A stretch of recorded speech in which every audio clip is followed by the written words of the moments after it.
그 입을 벌려 내 손부터 내 아우의 피를 받았은즉 내가 땅에서 저주를 받으리니 내가 바꿔라도 땅이 다시는 그 효력을 내게 주지 아니할 것이요 너는 땅에서 피하며 유리하는 자가 되리라. 가인이 여호와께 고하되 내 죄벌이 너무 중하여 견딜 수 없나이다. 주께서 오늘 이 지면에서 나를 쫓아내시온즉 내가 주의 낯을 배웁지 못하리니 내가 땅에서 피하며 유리하는 자가 될지라. 무릇 나를 만나는 자가 나를 죽이겠나이다. 여호와께서 그에게 이르시되 그렇지 않다. 가인을 죽이는 자는 표를 7배나 받으리라 하시고 가인에게 표를 주사 만나는 누구에게든지 죽음을 명케 하시니라. 가인이 여호와의 앞을 떠나 나가 에덴 동편 롯 땅에 거하였더니 16번째 가인, 아벨, 그리고 셋, 네 번째 시간입니다. 이 가인과 아벨의 이야기 속에 사실은 그 인간의 모든 어떤 행태, 모든 인간은 둘로 나누어지잖아요. 하나님을 아는 자, 모르는 자, 하나님이 택하신 자, 아니면 유기된 자, 둘로 나누어지는데, 가인 같은 경우에도 전 시간에 보셨지만 하나님께 예배를 드린다고 한단 말이에요. 하나님께 예배를 드리는데도 유기가 될 수 있는가라는 그런 그 질문을 할 수가 있는 사건이란 말이죠. 근데 하나님께 예배를 드린다고 해도 그것이 하나님께 드리는 예배가 아니라 자기에 대한 예배일 수가 있다는 거고요. 그 자기에 대한 예배, 가인의 그 예배 속에 모든 그 유기된 자가 다 들어있는 거예요. 믿지 않는 자, 하나님과 관계없는 자 역시 마찬가지로 가인의 예배 속에 다 들어있다는 거예요. 자기를 숭배하는 거예요. 하나님께 예배를 드린다고 해도 그것이 성령과 진리의 예배가 아니라면 그거는 결국은 자기를 위한 예배가 된다는 거고요. 그리고 하나님을 믿지 않는 자들 역시 자기를 예배하고 자기를 믿고 살고 있는 거고요. 그 속에 다 들어있는 거예요. 그러니까 가인과 아벨 속에 모든 인간이 들어있다고 보시고요. 가인과 아벨이 나타내는 의미라는 그 표가 있는데요. 보시면은 그 가인이 속성이 율법과 비진리라는 그 속성이 들어있다는 거죠. 그리고 아벨 속에는 은혜와 진리의 속성이. 그러니까 진리를 아느냐 모르느냐. 그래서 아벨은 에덴에서 가죽옷을 입혀주기 위해서 죽은 그 무죄한 짐승의 그 죽음. 그 의미를 아는, 그것이 진리니까요. 대속의 그 은혜가 진리잖아요. 그 진리를 알고 예배를 드렸다는 거고, 가인은 모르고 드렸다는 거고요. 그리고 그 모르는 자들에게는 필연적으로 자기에 대한 숭배, 자기에 대한 사랑, 애착, 이런 것들이 있기 때문에 그 자기 중심으로 모든 것을 보다 보면은 그것은 반드시 율법으로 나타난다는 거죠. 자기가 법의 주관자, 가치 판단, 선악 판단의 주관자가 돼서 판단을 하게 되면 그것이 법의 주관자가 되는 거죠. 자기 안에 선악의 두 마음이 모든 것을 판단을 한다는 거예요. 그래서 그걸로 심판을 하는 거죠. 자기가 스스로 다른 이도 정죄하고 어떤 사건 같은 것들은 거기에 선악을 자기가 판단하고 이것이 이제 율법이란 말이에요. 이제 성경에서 나오는 율법과 이제 혼돈하기가 쉬운데 성경에서 나오는 율법은 하나님이 주신 말씀인데 그것은 본질적으로 진리였단 말이죠. 하나님은 진리를 말씀해 주셨는데 그것이 그 진리의 눈으로 보지 않으면 하나님이 눈을 열어주시지 않으면은 그것은 율법으로 보이게 된다는 거예요. 율법으로 보인다는 거는 결국 그 진리가 안 보이는 상태는 내가 판단한다는 거죠. 말씀을 판단해서 요렇게 하면 좋겠구나. 지키면 복을 받는데 그럼 지키면 좋은 거니까 지켜서 복 받아야지로 간다면은 그게 말씀을 껍데기로 보는 거고 나의 유익을 위한 행위로 나타나게 되는 거죠. 그래서 하나님의 말씀을 이해 못한 자들이 흔히 율법이라고 하는 거예요. 율법의 근본은 진리라는 걸 이해하시고요. 그래서 율법이라는 말이 나올 때 성경의 율법과 우리가 행하는 율법이 무슨 차이인가로 가지고 좀 혼돈을 할 수가 있는데 결국은 같은 거란 말이에요. 진리를 모르는 상태에서 하나님 말씀 그리고 우리에게 오는 모든 것 역시 말씀이라고 했잖아요. 그걸 자기가 판단을 하기 때문에 그게 율법이 되는 거예요. 그리고 그들이 드리는 예배는 가인은 그래서 율법의 예배를 드리는 거죠. 율법의 예배라는 건 결국 자기 숭배라고 했잖아요. 자기를 위한 예배. 요걸 드리면 하나님이 좋아하신대, 기뻐하신대, 복 주신대, 구원 주신대, 간다면은 그건 율법의 예배. 나를 위한 예배가 되니까. 나의 그 율법의 예배는 결국 우상 숭배인데 우상은 결국 자기란 말이에요. 아벨은 그 은혜의 예배, 그 은혜를 알고 드리는 예배, 은혜의 예배를 드린 거고요. 그리고 이것은 이제 하나님 모르는 모든 인간을 가인은 상징하고 있습니다. 그리고 아벨은 예수의 어떤 모형으로 나타나고 있고요. 그리고 그건 결국 또 성도의 모형이기도 해요. 그 큰 성길 앞에서 죽는 두 증인 이야기. 그게 가인에게 죽는 아벨, 진리를 모르는 자에게 죽는 성도. 물론 또 가인 속에 또 우리의 모습이 들어있단 말이에요. 진리를 제대로 모르는 상태라면 나는 가인의 예배를 드리고 있는 거고 아벨을 살해하는 그런 자로 또 나타나는 거예요. 거기에서 은혜를 아는 자로 아벨로 가는 거죠.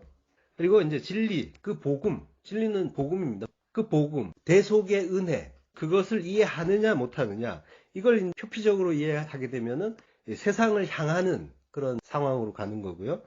그리고 이면적 이해를 하게 되면 그 내용을 온전하게 이해하게 되면은 하늘을 향하는 그 지향을 나타나게 되는 거죠. 그리고 삶의 행태는 가인은 하나님처럼의 삶. 선악과를 먹고 인간이 하나님처럼 됐잖아요. 그래서 자기가 하나님이란 말이에요. 그래서 자기가 마음에 안 들면은 하나님이 하신 일에 대해서도 기분 나빠한단 말이에요. 우리가 어떤 일을 겪을 때 속상해하고 기분 나빠한다면 그게 가인처럼 행하는 거예요.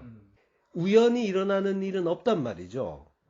만약에 우연히 일어나는 일이 하나라도 있다면 하나님은 전지전능한 하나님이 아니시란 말이에요.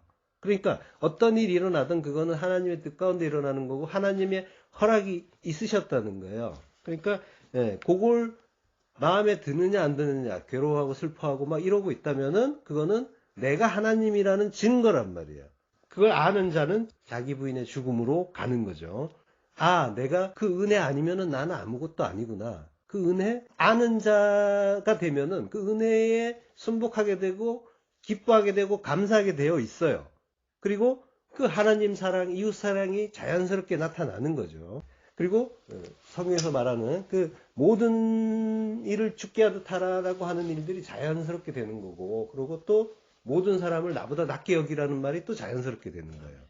이게 내가 율법의 주관자고 내가 하나님처럼 할 때 모든 인간들은, 모든 사건들은 나의 어떤 그런 판단의 대상이란 말이에요. 판단의 대상이고 심판의 대상으로 간단 말이에요. 그래서 그것들을 가지고 좋아하고 나빠하고 나쁜 놈이야, 뭐 마음에 안 들어, 이제 이렇게 가는 거예요. 그렇지만은 그걸 알게 되면은 내가 주장할 건 아무것도 없다는 걸 알게 되고 하나님 앞에 엎드리는 자, 하나님의 그 뜻 가운데 들어가고 그러고 하나님의 뜻을 이해하면서 자라나는 자로 가는 거죠. 그래서 항상 기뻐하고 감사할 수가 있게 되는 거죠. 그런 내용이 또 다음에도 나올 거고요. 그리고 그 마음 상태는 희로애락의 감정으로 항상 드러나게 돼 있는 거죠. 그래서 감정이 나타날 때 주의 깊게 보시란 말이에요. 이제 감정이 나타날 때 그걸 확인하는 거를 이게 뭔지를 알고 가는 거를 깨어있다라고 하는 거예요. 이거 깨어있지 않으면은 이거 당연한 거잖아. 뭐 제가 분명히 잘못했는데 나는 잘못한 거 전혀 없잖아. 이렇게 된다니까요. 누가 보더라도 그게 맞다고 하더라도 그거는 하나님의 뜻을 이해 못한 상황이란 말이에요. 사실은. 그리고 아벨은 그걸 아는 자기 때문에 감사로 가는 거예요. 그 일 통해서 나는 잘하고 있기 때문에 호불호나 또 이익과 손해 이런 거 차원으로 보는 게 아니란 말이에요. 모든 것들은 하나님의 선하신 뜻으로 본단 말이죠. 그래서 나에게 손해가 된다 하더라도 그거는 나의 판단인 거고 기분 나쁜 것도 사실은 나의 판단인 거고 하나님은 뭔가를 알라고 그걸 허락하시고 주신 일이란 말이죠. 그래서 결론적으로 가인은 불신앙인 거고 현재 지옥의 삶인 거예요. 현재. 내가 하나님의 진리를 제대로 모르고 있다면 지금 내 안은 지옥이에요. 그래서 괴로운 거예요. 괴로움이 나타난다면 나는 지금 지옥에 있구나 보시면 되는 거예요. 그리고 아벨은 믿는 상태. 그리고 그가 천국인 거죠. 믿음이라는 거는 결국 자기 부인의 죽음을 죽은 자 안에서만 나타나는 거예요. 누군가를 믿는다는 건 전적인 의지란 말이죠. 자기는 굳건하게 서 있으면서 믿는다는 말을 하면 안 되는 거예요. 내가 완전히 죽어서 누군가가 붙잡아 주지 않으면 안 된다라는 그 상태, 그 마음의 상태가 믿음의 상태란 말이에요. 푸토코스라고 하잖아요. 절대적인 그 가난에 처한 자. 누군가가 도와주지 않으면은 나는 죽을 수밖에 없는 자입니다라고 그걸 알고 하나님만을 붙잡는 자. 그가 가난한 자고 그가 믿음 있는 자인 거죠. 예, 11절에 땅이 그 입을 벌려 내 손에서부터 내 아우의 피를 받았은즉 내가 땅에서 저주를 받으리니 라고 합니다. 저주한다는 말은 아라르, 그리고 명사형은 메아랍니다. 맴이 붙어 있죠. 맴이 붙으면은 이제 명사화 시켜준다고 했잖아요.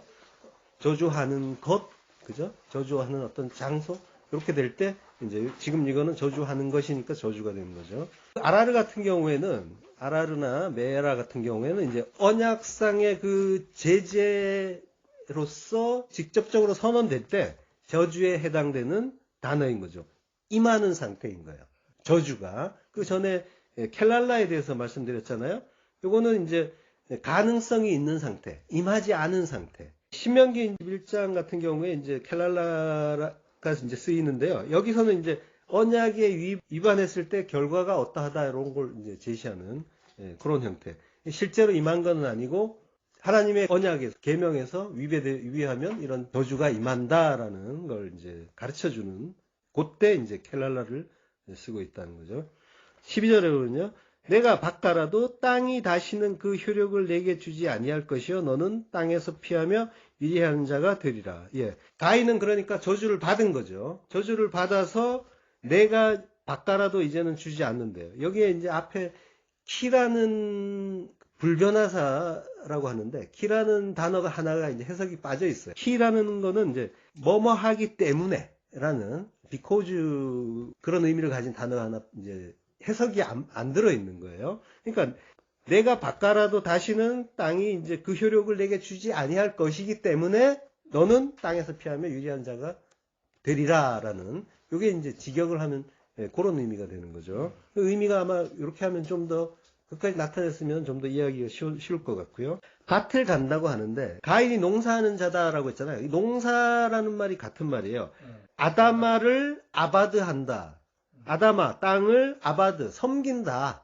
땅에 대한 가치를 섬기는 자, 세상을 섬기는 자라는 그런 의미가 들어있는 거예요. 섬긴다. 농사한다는 말 속에 농사 자체가 그렇다는 게 아니라 지금 가인의 어떤 그런 걸 가르쳐 주는 거죠. 영적인 상태를. 세상을 의지한다라고 하는 거죠. 그래서 너는 땅에서 피하며 유리하는 자가 된다라고 했습니다. 이제 피한다, 누아, 흔들리고 떨고 방황하고 비틀거리는 거죠. 그리고 누드, 이리저리 움직이고 방황하고 비슷한 의미예요. 누드. 13절로 가겠습니다. 가인이 여호와께 고하되 내 죄벌이 너무 중하여 견딜 수 없나이다 라고 합니다. 너무 중하여 가돌 크다 위대하다 이런 거고요. 그 죄벌은 아온이라고 합니다. 아온을 견딜 수 없대요. 그러니까 위대한 큰 죄와 벌이죠. 이걸 견딜 수 없다. 나사라고 합니다. 나사는 들어올리다 가지고 가다예요. 그런 뜻입니다. 이게 직역을 하면 들기에 큰 불법, 죄의 벌 이렇게 되는 거예요. 들기에 너무 큰 불법, 죄의 벌. 동사 자체는 이제 생략이 되어 있는데 하야 동사가 생략되어 있다 보면 되고요. 들기에 너무 큰 죄벌입니다. 이렇게 이제 해석을 하면 됩니다.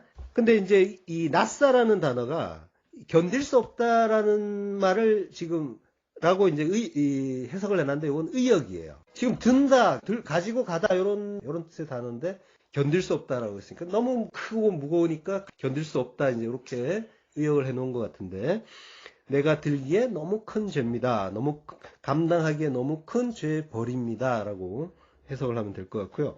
가인의 이 말을 들으면은 유다가 생각이 나요. 그러니까 내 죄가 너무 커서 나는 이걸 내 목숨으로 갖겠습니다라고 이제 한 거잖아요. 예, 근데 사실 알고 보면 하나님께는 인간의 목숨은 가치가 없어요. 목숨은. 예. 그러니까 목숨과 성경에서 목숨과 생명은 구별이 되는 거죠. 하나님이 주신 생명, 조회의 생명. 근데 이제 사람의 그 목숨 자체는 짐승의 것과 같단 말이에요. 하나님이 생명을 주지 않으면, 하나님 성령을 주지 않으면 그거는 그냥 목숨인 거고 영원의 생명은 아니란 말이에요. 하나님의 생명은 영원의 생명이니까. 예. 그 목숨으로 자기가 뭔가를 갖겠다 하는 거는 그건 하나님께 아무 의미가 없는 거예요. 목숨이 가치가 있다라고 하는 거는 이제 사람들의 생각인 거고요. 착각이죠. 그래서 그러니까 선교 같은 거를 할 때 거기 이제 이방 선교를 하다가 뭐 이슬람 선교를 하다가 목숨을 잃거나 하는 경우가 있는데, 이게 이제 사람들이 선교를 하다가 목숨을 잃으면은 가장 하나님께 잘한 일이다라고 오해하는 경우들이 있는데요. 근데 성경에서 말하는 순교는, 하나님이 기뻐하시는 죽음은 밖으로 드러나는 죽음이 아니란 말이에요. 하나님이 보시는 죽음은 자기 부인의 죽음이에요. 하나님이 성도의 죽음을 기쁘게 보신다라고 하잖아요. 그거는 자기 부인의 죽음, 무트타무트의 죽음을 말씀하시는 거예요. 그러니까 성도의 순교는 날마다 죽노라의 순교가 돼야 되는 거죠. 그 죽음을 죽어야 되는 거죠. 그게 이방 선교하다가 순교하는 게 가치 없다는 얘기가 아니라, 그게 만약에 자기 부인의 죽음이 수반되지 않은 그냥 밖으로 드러나는 형태의 죽음이라면 그거는 하나님 기뻐하시는 그게 아닐 수도 있다라는 걸 얘기하는 거예요. 그걸 알지 못하면 그 육의 죽음만을 보면서 대단하다, 뭐 위대하다, 뭐 이렇게 할 수가 있다는 거죠. 하나님의 뜻을 제대로 모르면은 그렇게 되는 거예요. 성경에서 이제 성도를 증인이라고 하잖아요. 요한계시록 11장 3절에 보면요, 내가 나의 두 증인에게 권세를 주리니 저희가 굵은 베옷을 입고 1260일을 예언하리라. 이는 이 땅에 주 앞에 섰는 두 감람나무와 두 촛대니, 8절로 가서요, 저희 시체가 큰 성길에 있으리니, 그 성은 영적으로 하면 소돔이라고도 하고 애굽이라고도 하니 곧 저희 주께서 십자가에 못 박히신 곳이라. 백성들과 족속과 방언과 나라 중에서 사람들이 그 시체를 사흘 반 동안을 목도하며 무덤에 장사하지 못하게 하리로다. 이 두 선지자가 땅에 거하는 자들을 괴롭게 한 고로 땅에 거하는 자들이 저희의 죽음을 즐거워하고 기뻐하여 서로 예물을 보내리라 하더라. 여기 이제 두 증인이 나오는데요. 두 증인이라는 건 모세오경에 보면은 한 명으로는 안 된다는 거예요. 최소한의 수가 두 명이기 때문에 두 명이 나오는 거죠. 그리고 이제 요한복음 8장 17절에도 보면요, 너희 율법에도 두 사람의 증거가 참되다 기록하였으니 라고 하는데요. 그러니까 증인은 두 명 이상. 두 증인은 주 앞에서는 두 감람나무와 두 촛대라고 해요. 이 구절은 스가랴서 4장에서 인용한 거예요. 스가랴 4장에 보면은 촛대와 이제 감람나무가 나오는데, 두 감람나무는 당시에 성전을 재건하고 있던 대제사장 여호수아 그리고 총독 스룹바벨을 이제 가리키는 것이었어요. 그때 하나님이 이런 말씀을 하세요. 스가랴 4장 6절, 이는 힘으로 되지 아니하며 능으로 되지 아니하고 오직 나의 신으로 되느니라. 지금 열심히 이제 성전을 건축하고 있는데 재건을 하는 거죠. 무너진 성전을 재건을 하는데 그걸 스룹바벨 성전이라고 해요. 그 두 사람에게 두 증인인데, 두 증인에게 그거는 너의 힘으로 되는 게 아니다라고 하시는 거죠. 요거는 나의 신, 나의 성령, 그리스도의 영으로만 되는 거야 라고 말씀하시는 거죠. 그러니까 하나님 나라, 이거는 성전은 인간의 힘으로는 절대로 이루어질 수 없다라고 합니다. 성전을 짓고 있지만 그거 진짜 성전 아니라고 하시는 거고, 진짜 성전은 하나님이 짓는 성전이다라고 하시는 거죠. 그러니까 진짜 성전은 그 그리스도의 영, 성령의 은혜를 받은 성도 안에 세워지는 성전이죠. 그러니까 하나님 나라는 인간들의 수고와 노력에 의해서는 절대로 지어질 수 없다라는 걸 확인시켜 주는 거고요. 그 반면에 오직 하나님의 은혜만 그 성전을 세울 수 있다라고 하시는 거죠. 따라서 성전 재건을 통해서 지금 그 말씀을 들었단 말이에요. 성전 재건을 하던 두 사람이, 그 두 사람을 증인이라고 한단 말이에요. 그러니까 성경에서 말하는 증인은 뭐예요? 성전 건축의 증인인 거죠. 그게 뭐예요? 결국은 새 창조의 증인이잖아요. 하나님이 새 창조를 하시는 거예요. 창조를 하셨는데 지금 인간의 역사는 새 창조를 향해서 가고 있단 말이죠. 새 창조가 완성이 되면 인간의 역사는 끝나는 거예요. 지금 그걸 향해서 가는데, 두 증인은 하나님이 하시는 새 창조를 알고 증거하는 자를 증인이라고 하는 거죠. 그리고 그 새 창조는 오직 하나님의 은혜에 의해서만 이루어진다를 증거하는 자가 되겠죠. 증인은 다른 거 하는 게 아니라. 그러니까 요거를 증인이 세상에서 하나님의 그 뜻을 증거할 때, 인간의 힘으로는 안 되고 능으로도 안 되고 오직 하나님에 의해서만 이루어지는 일이야 라고 이걸 증거한다면은 대다수 인간들은 미워하게 되는 거죠. 그래서 두 증인이 죽는 거예요. 큰 성길 앞에서. 예. 미움을 받고 바보 같은 짓이라고 부정당하고 그 부정당하는 것 자체를 또 죽음이라고 해요. 예. 성도의 죽음. 눈에 보이는 죽음이 아니라니까요. 부정당하는 것. 예. 그 마르티스 증인이에요. 그때 증인을 지금 마르티스라고 하는데 영어로 이제 지금 가게 되면은 마터가 되죠. 똑같은 글자가. 이 마터가 순교자가 되잖아요. 증인의 의미 속에 이제 순교자까지 들어있는 거죠. 그러니까 그 증인이 하는 그런 말들을 들으면 사실은 인간의 자존심을 긁는 거예요. 상하게 하는 거죠. 마음에 안 들죠.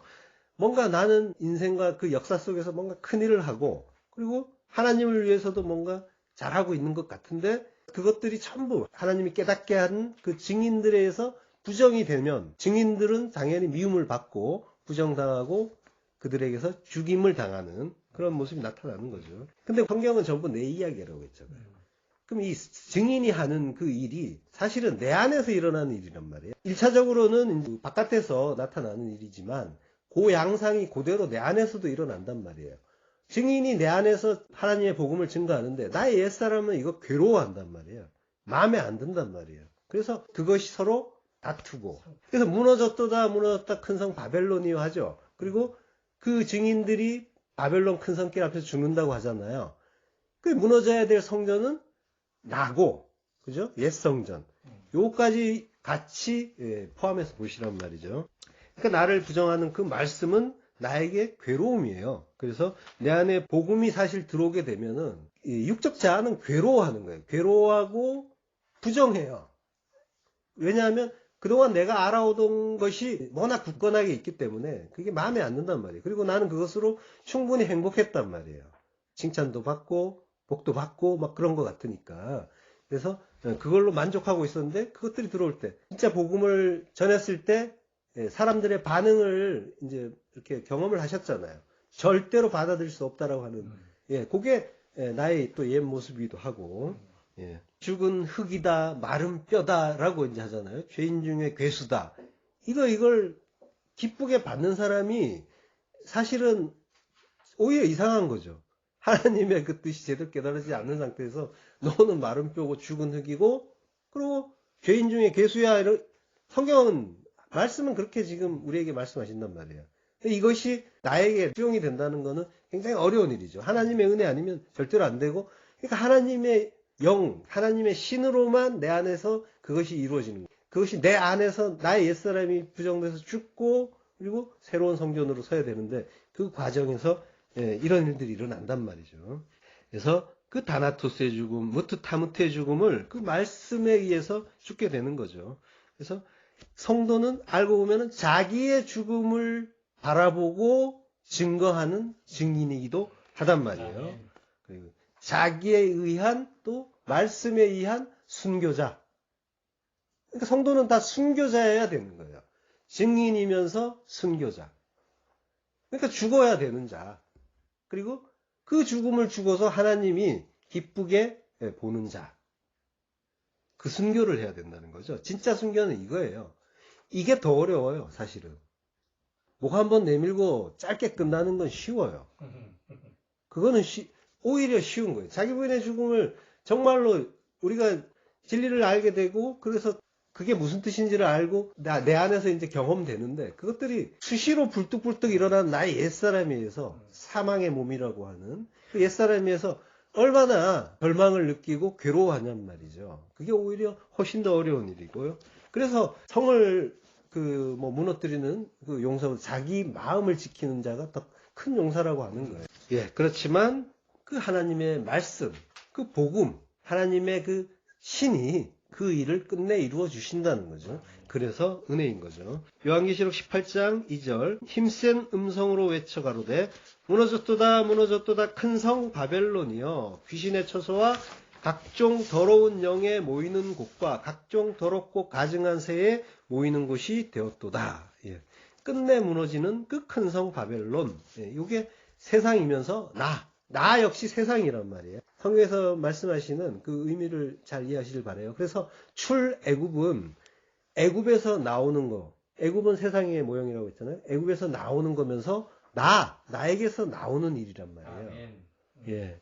요걸 같이 이해하셔야 돼요. 그러니까 무너져야 될 큰 성은 나인 거예요. 예. 그리고 예루살렘 성 마찬가지. 주께서 십자가에 달리신 곳, 예루살렘 성전 마찬가지. 그래서 무너진 거예요. AD 70년에 돌 위에 돌 하나 남지 않고 70, 그 완성의 해에 디도 장군, 황제의 아들이잖아요. 왕의 아들. 그리스도 상징하는 거죠.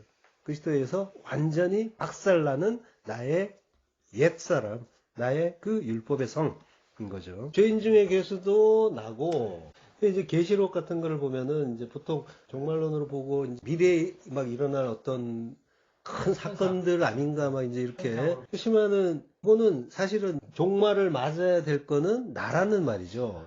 내가 죽어야 내 안에 천국이 일어나고, 그러니까 지금 하나님은 나의 종말에 대해서 말씀하시는 거예요. 예. 내가 죽고 종말을 맞고 그러고 부활의 그 새 생명으로 사느냐 아니냐. 이제 이걸 이제 말씀하시는 거죠. 부활의 새 생명. 이게 이제 영생이잖아요. 더 이상 다시 죽음이 없는. 예. 또 마귀도 나고 사탄도 나고 이거를 전부 바깥으로 돌리잖아요. 나는 괜찮은데 다 바깥에서 나쁜 놈들 때문에 내가 실족하고 뭐 나한테 문제가 생긴다 이러는 거죠. 알고 보면은 죄인 중에 괴수라는데 그걸 절대로 인정을 안 한다니까요. 말만 입술로만 이렇게 떠드는 거고, 내가 죄인 중에 괴수라는 고백을 하기는 하는데 그게 정말 실감을 하셔야 되는 거죠.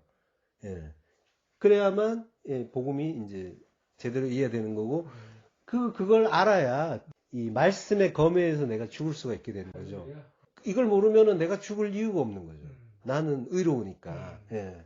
뭐 전에도 몇 번 말씀드렸지만은 사실 그 자기라는 존재에 대한 이해, 이게 이제 분명해지지 않으면은 사실 성경을 제대로 이해하기가 어렵습니다. 그래서 그리고 하나님이 어떤 분인지 제대로 알고 나가 어떤 존재인지 바르게 알고, 사실 그 성경은 요거 알려주려고 지금 계속 이제 말씀하시는 거고, 우리 인생을 살게 하시는 거고, 그리고 이걸 통해서 이 관계가 이제 바르게 잡혀야 되는.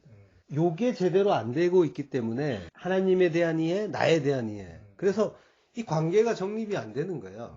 성경 자체도 이해가 그렇고, 그 오해된 하나님으로 보게 되면은 계속 엉뚱한 엉뚱한 믿음으로 계속 가는 거고, 신의 산에 이제 금송아지 보듯이 오해된, 그리고 이제 우상 숭배하는 그 모습들, 오해된 신은 나라고 했잖아요. 하나님까지도 오해해서 하나님 어떤 분인지, 어떻게 어떤 식으로 일하시는지를 모르면은 우리가 겪는 일들이 막 어떨 때는 부조리하게 느껴지기도 하고 불합리하게 느껴지기도 하고, 왜 내가 이런 취급을 받아야 돼 하고 뭐 기분 나쁘기도 하고 속상하기도 하고 이렇게 된다는 거죠.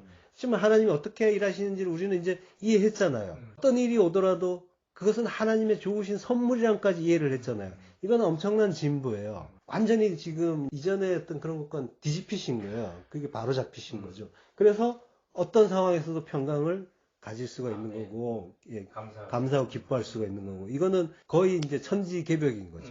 하늘과 땅이 이제 뒤집히는, 천국과 지옥이 뒤바뀌고, 그러니까 이 무너지는 큰 성 바벨론, 이게 이제 세상이면서, 그러면서 나의 옛사람이라고 했죠. 이걸 알지 못하면 사람들은 그 다나토스의 죽음, 무트다무트의 죽음, 그 진리의 죽음을 알지 못한 상태에서는 어쩔 수 없이 자기 목숨이 귀중하다라고 생각할 수밖에 없는 거고요. 그래서 돈도 엄청 귀중하다고 이제 생각을 하잖아요. 그래서 귀한 예물 바칩니다. 이런 헌금기도. 그러니까 목숨은 얼마나 귀하겠어요. 돈도 귀한 판인데.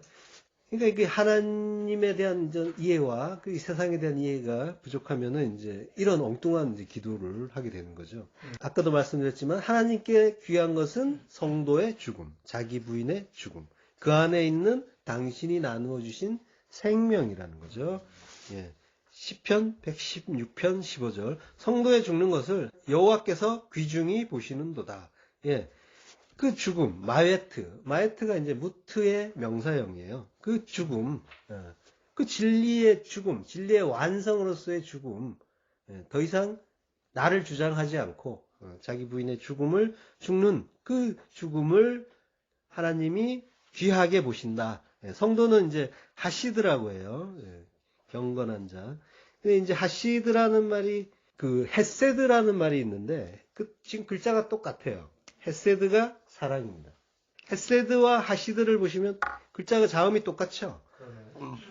예, 요게 이제 그 하나님의 어떤 그런 그 사랑을 부은 자가 성도인 거죠. 그러니까 이게 신약으로 가면은 아가페와 아가페토스 똑같잖아요, 그죠? 사랑이 된 자, 사랑이 된 자가 성도잖아요. 사랑하는 자들아라고 번역된 말 아가페토스는 사랑이 된 자라는 거예요. 하나님의 사랑을 알고 그 사랑을 간직한 자가 아가페토스가 되는 거죠. 그걸 하나님은 귀하게 보신다. 야카르, 귀하다, 그리고 희귀하다 라는 뜻도 있죠. 귀한데 그거 참 찾기 어렵다는 거죠. 예. 내가 다시 올 때 믿음을 보겠느냐라고 하신 거죠. 성도의 죽음은 귀하고 희귀하고 빛나고 중요한 일이란 말이 이제 야카르라는 단어에 들어있는 거죠. 그러니까 인간들은 이 죽음이라는 게 목숨이 끊어지고 그러고 이제 흑암 속으로 들어가는 일로 이제 세상에서 완전히 단절되는 일 이렇게 알죠. 그래서 한사코 죽기가 싫은 거예요. 그래서 어떻게 하면은 개똥밭에 굴러도 이승이 낫다 이러면서 한사코 그 죽음을 거부하고 멀어지려고 하는 거죠. 80, 90이 돼도 안 죽겠다고요, 나는. 그래서 자기의 일을 이렇게 준비하고 이런단 말이에요. 포기를 안 해요. 말기 암 환자도 그런 식으로 다들 가더라고요. 예. 이게 죽음에 대한 이해가 없으면은 이렇게 될 수밖에 없어요. 그러니까 안타까워할 일인 거고 또 감사할 일인 거죠. 그 큰 인간들의 인식에서 빠져나온 거니까 인간의 그 죽음, 그 완전한 그 멸망으로 알고 있지만 하나님이 죽기를 바라시는 그 자기 부인의 죽음, 십자가의 죽음은 오히려 빛나고 중요하다라고 하는 거죠. 약화를 빛나고 중요한 일이다. 드물지만. 자, 근데 이제 가인은 그 죽음을 이해하지 못했던 거죠. 가인이 지금 너무 들기에 무거운 죄요라고 했잖아요. 들기에 무거운 죄. 근데 예수님은 자기 십자가 들고 와라고 했단 말이에요. 들고 와라고 하셨는데 가인은 내가 들 수가 없다라고 지금 하는 거죠. 예. 너무 크다는 거예요, 자기 죄가. 그러니까 자기 죄는 십자가라도 안 된다는 거예요. 십자가 와도 나는 내 죄는 못 갚아라고 하는 거죠. 예, 그러니까 하나님도 내 죄 못 갚고 내 죄는 오직 나만 갚을 수 있어라고 지금 하는 거죠. 예, 인간의 교만인 거죠. 그러니까 하나님의 그 뜻도 모르고 하나님의 약속도 믿지 못하는 일인 거죠. 이 세상 죄, 예수님은 세상 죄를 지기 오신 그 어린 양이란 말이에요. 코스모스의 모든 죄를 예수님이 지시고 그 십자가로 지시는데 감당하시는데 자기는 그분보다 더 크다고 하는 거죠. 하나님처럼 된 인간은 이런 생각을 하는 거예요. 그래서 가끔 교회 가자 그러면은 난 너무 잘못 살아서 뭐 너무 죄인이라 갈 수가 없어 이런 말들을 해요. 부지불식간에 모르고 하는 말이지만 그 말 속에는 자기의 교만이 들어있는 거예요. 하나님을 모르니까, 하나님 어떤 분인지 모르니까 인간은 자연스럽게 그리로 가는 거죠. 그러니까 자기의 불가능을 깨닫고 어쩔 수 없는 죄인이란 걸 알고 하나님 앞에 무릎을 꿇는 것, 이것 자체가 사실은 큰 복인 거죠. 그래서, 그 가인의 죄, 그 유다의 죄를 보면은 우리가 하나님을 알고 무릎을 꿇는다는 게 얼마나 큰 그 은혜인가를 알 수가 있는 거죠. 그래서 베라카, 복. 그리고 베라카의 동사형이 바라크인데 그 바라크에 복의 내용이 들어있어요. 무릎을 꿇는 거예요. 무릎을 꿇고 찬양하는 거. 무릎을 꿇고 찬양하는 게 복이다 라고 하는 거예요. 복의 의미는 이거란 말이에요. 여러 번 강조해도 부족한 게 이 복에 대한 이해 요거 분명히 하시고요. 무릎을 꿇고 찬양하는 거 요거 자체. 우리가 무릎을 못 꿇어요. 잘 인간은 웬만하면은 이제 버티고 내가 스스로 해보려고 하는 거죠. 그리고 하나님의 일을 찬양하기 어려워요. 항상 기뻐해야만 그게 찬양이 되는 거지. 어떤 건 기쁜데 어떤 거는 마음에 안 들어. 그러면 찬양이 안 되는 거죠. 근데 사실은 다 감사거리, 찬양거리인 거죠. 조금 보태드린다면은 이제 형통이라는 말이 있거든요. 그 형통이라는 거는 찰나흐라고 하는데 잘하는 걸 형통이라고 해요. 성도에게는 어떤 일이 오더라도 자라나는 거예요. 그 일 속에 담긴 하나님의 뜻을 알게 되면. 그러면 뭐예요? 성도는 항상 형통한 거죠. 그렇지. 항상. 형통의 의미를 이제 국어사전으로 가시면 안 되고. 항상 형통한 거고, 그러면 뭐예요? 감사하고 기뻐하는 거죠. 예. 하나님 백성으로 하나님을 알고 깨닫고 잘하고. 매사가 감사하죠. 그렇죠. 잘하니까. 어떤 상황이 오더라도 어떤 일이 오더라도 잘하는 거예요. 잘하니까 형통인 거고 범사가 잘 되고 있는 거죠. 항상 이게 무슨 뜻입니까로 가시잖아요. 항상 어떤 일이 오더라도 그걸로 내 어떤 좋고 나쁜 걸 판단하는 게 아니라 이게 무슨 뜻입니까로 간다면 이미 잘하는 거예요. 그래서 그걸 통해서 깨달으려고 할 거 아니에요. 그리고 하나님은 깨닫게 해주시고. 그러니까 잘하는 거예요. 하나님을 이제 바르게 아는 것이 이제 중요하다고 했는데, 이제 바르게 알게 되면은 절로 무릎이 꿇어지는 거죠. 베라카의 복은 하나님의 그 은혜를 받은 자만이 이제 이해하고 감사할 수 있는 복이죠. 두 증인을 거부하는 자, 두 증인을 죽이는 자들은 항상 인간의 가능성을 붙잡고 싶어 하는 거죠. 자기를 포함해서. 그래서 자기의 그 업적과 공로가 같이 있다고 생각하는 거예요. 인간의 행위 자체가. 그래서 그러면서 이제 하나님만 절대적으로 의존하는 거는 나약하다 이런 생각을 하기도 하죠. 그래서 은혜에 감사하지만 우리도 뭔가를 보태야 되지 않느냐, 이게 인간들의 이제 보편적인 생각이에요. 그래서 복음을 이제 온전하게 이해하지 못하면 인간은 결국 은혜의 그 행위를 보태야 한다라는 그런 주장을 하게 되죠. 하나님에 대한 그 신앙의 율법적인 행위가 더해지는 것이 사실은 대다수의 하나님을 믿는다고 하는 자들의 행태인 거예요. 처음부터 끝까지, 인류의 태초부터 지금까지 계속 요게 가인의 예배, 아벨의 예배 속에 다 들어있는 이야기인 거예요. 나도 뭔가를 해야 된다. 이 행위 자체가 가치 있다고 생각하기 때문에 이걸 잘했다고 칭찬해주지 않으면 기분 나빠하는 것, 요거 자체가 자기의 행위가 가치가 있다고 생각하는 거예요. 이런 가인의 예배에 들어있는 그 인간들의 그 생각, 이걸 누룩이라고 하고요. 그리고 이런 오해된 복음을 다른 복음이라고 하는 거죠. 갈라디아서 1장 6절 그리스도의 은혜로 너희를 부르신 이를 이같이 속히 떠나 다른 복음 쫓는 것을 내가 이상히 여기노라. 다른 복음은 빨리 쫓아가는 그런 인간들의 경향이 있죠. 다른 복음은 없나니 다만 어떤 사람들이 너희를 요란케 하여 그리스도의 복음을 변하려 함이라. 다른 복음은 없다. 복음은 하나밖에 없다는 거죠. 은혜밖에 없다는 거예요. 그게 정말로 많은 다른 복음들이 섞여 있어요. 기독교의 역사가 오래되다 보니까 너무 많이 섞여 있는 거예요. 이 층층이, 켜켜이. 그러나 우리나 혹 하늘로부터 온 천사라도 우리가 너희에게 전한 복음 외에 다른 복음을 전하면 저주를 받을지어다. 우리가 전에 말하였거니와 내가 지금 다시 말하노니 만일 누구든지 너희의 받은 것 외에 다른 복음을 전하면 저주를 받을지어다. 이제 내가 사람들에게 좋게 하랴 하나님께 좋게 하랴 사람들에게 기쁨을 구하랴 내가 지금까지 사람의 기쁨을 구하는 것이었다면 그리스도의 종이 아니니라. 형제들아 내가 너희에게 알게 하노니 내가 전한 복음이 사람의 뜻을 따라 된 것이 아니라 이는 내가 사람에게서 받은 것도 아니요 배운 것도 아니요 오직 그리스도의 계시로 말미암은 것이라. 사도 바울이 바나바와 함께 갈라디아 그 선교행을 마친 뒤에 얼마 안 있다가 이런 소식을 들은 거예요. 갈라디아에서 율법적인 행위들이 많이 나타난다라는 거예요. 뭐 할례도 뭐 해야 된다, 뭐 모세 율법도 지켜야 된다, 이런 그 주장들 유대인들이 이제 와서 퍼뜨린 거죠. 그래서 이제 이런 편지를 쓴 거예요. 갈라디아서 같은 경우에는 루터가 종교개혁을 할 때 로마서에서 가장 큰 영향을 받았잖아요. 그것과 함께 큰 영향을 받은 게 갈라디아서예요. 지금 그러니까 다른 복음이 엄청나게 들어와 있다는 거를 루터도 알고 그러고 이제 이거는 바꿔야 된다, 개혁을 해야 된다라고 한 거죠. 근데 지금은 다를까요? 개혁을 해서 새로운 신교가 프로테스탄트가 이제 만들어졌는데 그게 또 시간이 오래 흘렀단 말이에요. 그럼 지금은 또 다르겠냔 말이에요. 이건 이제 비슷할 거예요, 아마도.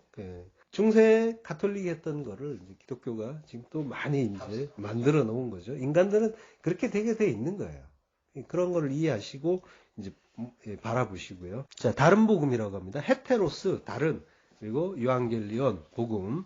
그러니까 가인도 하나님께 예배를 드렸다고 했잖아요. 그렇듯이 예배 드린다고 하는데 성도들이, 교회들이 예배를 드린다고 하는데 들여다보면 대다수가 정말 거의 대다수가 다른 복음을 말하더라고요.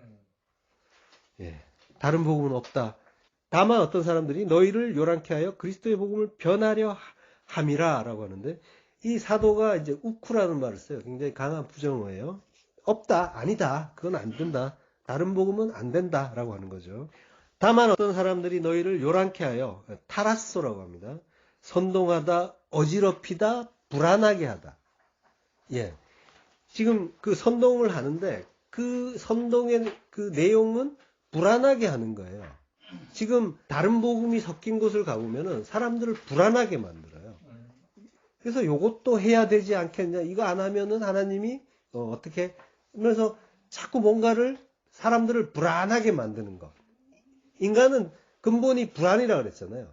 두려움. 물고기에 대해서 이제 말씀드렸잖아요. 예. 뭐 11조 떼먹으면은 하나님의 것을 어떻게 떼먹을 수 있어 하면서 불안하게 만들고요. 그리고 주일 예배 빠지면 안 된다. 그 성도가 어떻게 주일 예배를 빼먹을 수 있냐. 일주일이 불안해지는 거죠. 예. 그래서 무슨 일이라도 생기면 이거 11조 떼먹어서 주일 예배 안 가서 이런 일이야 생겼어, 뭐 이렇게. 예. 그럼 그다음부터는 더 열심히 이제 나가겠죠.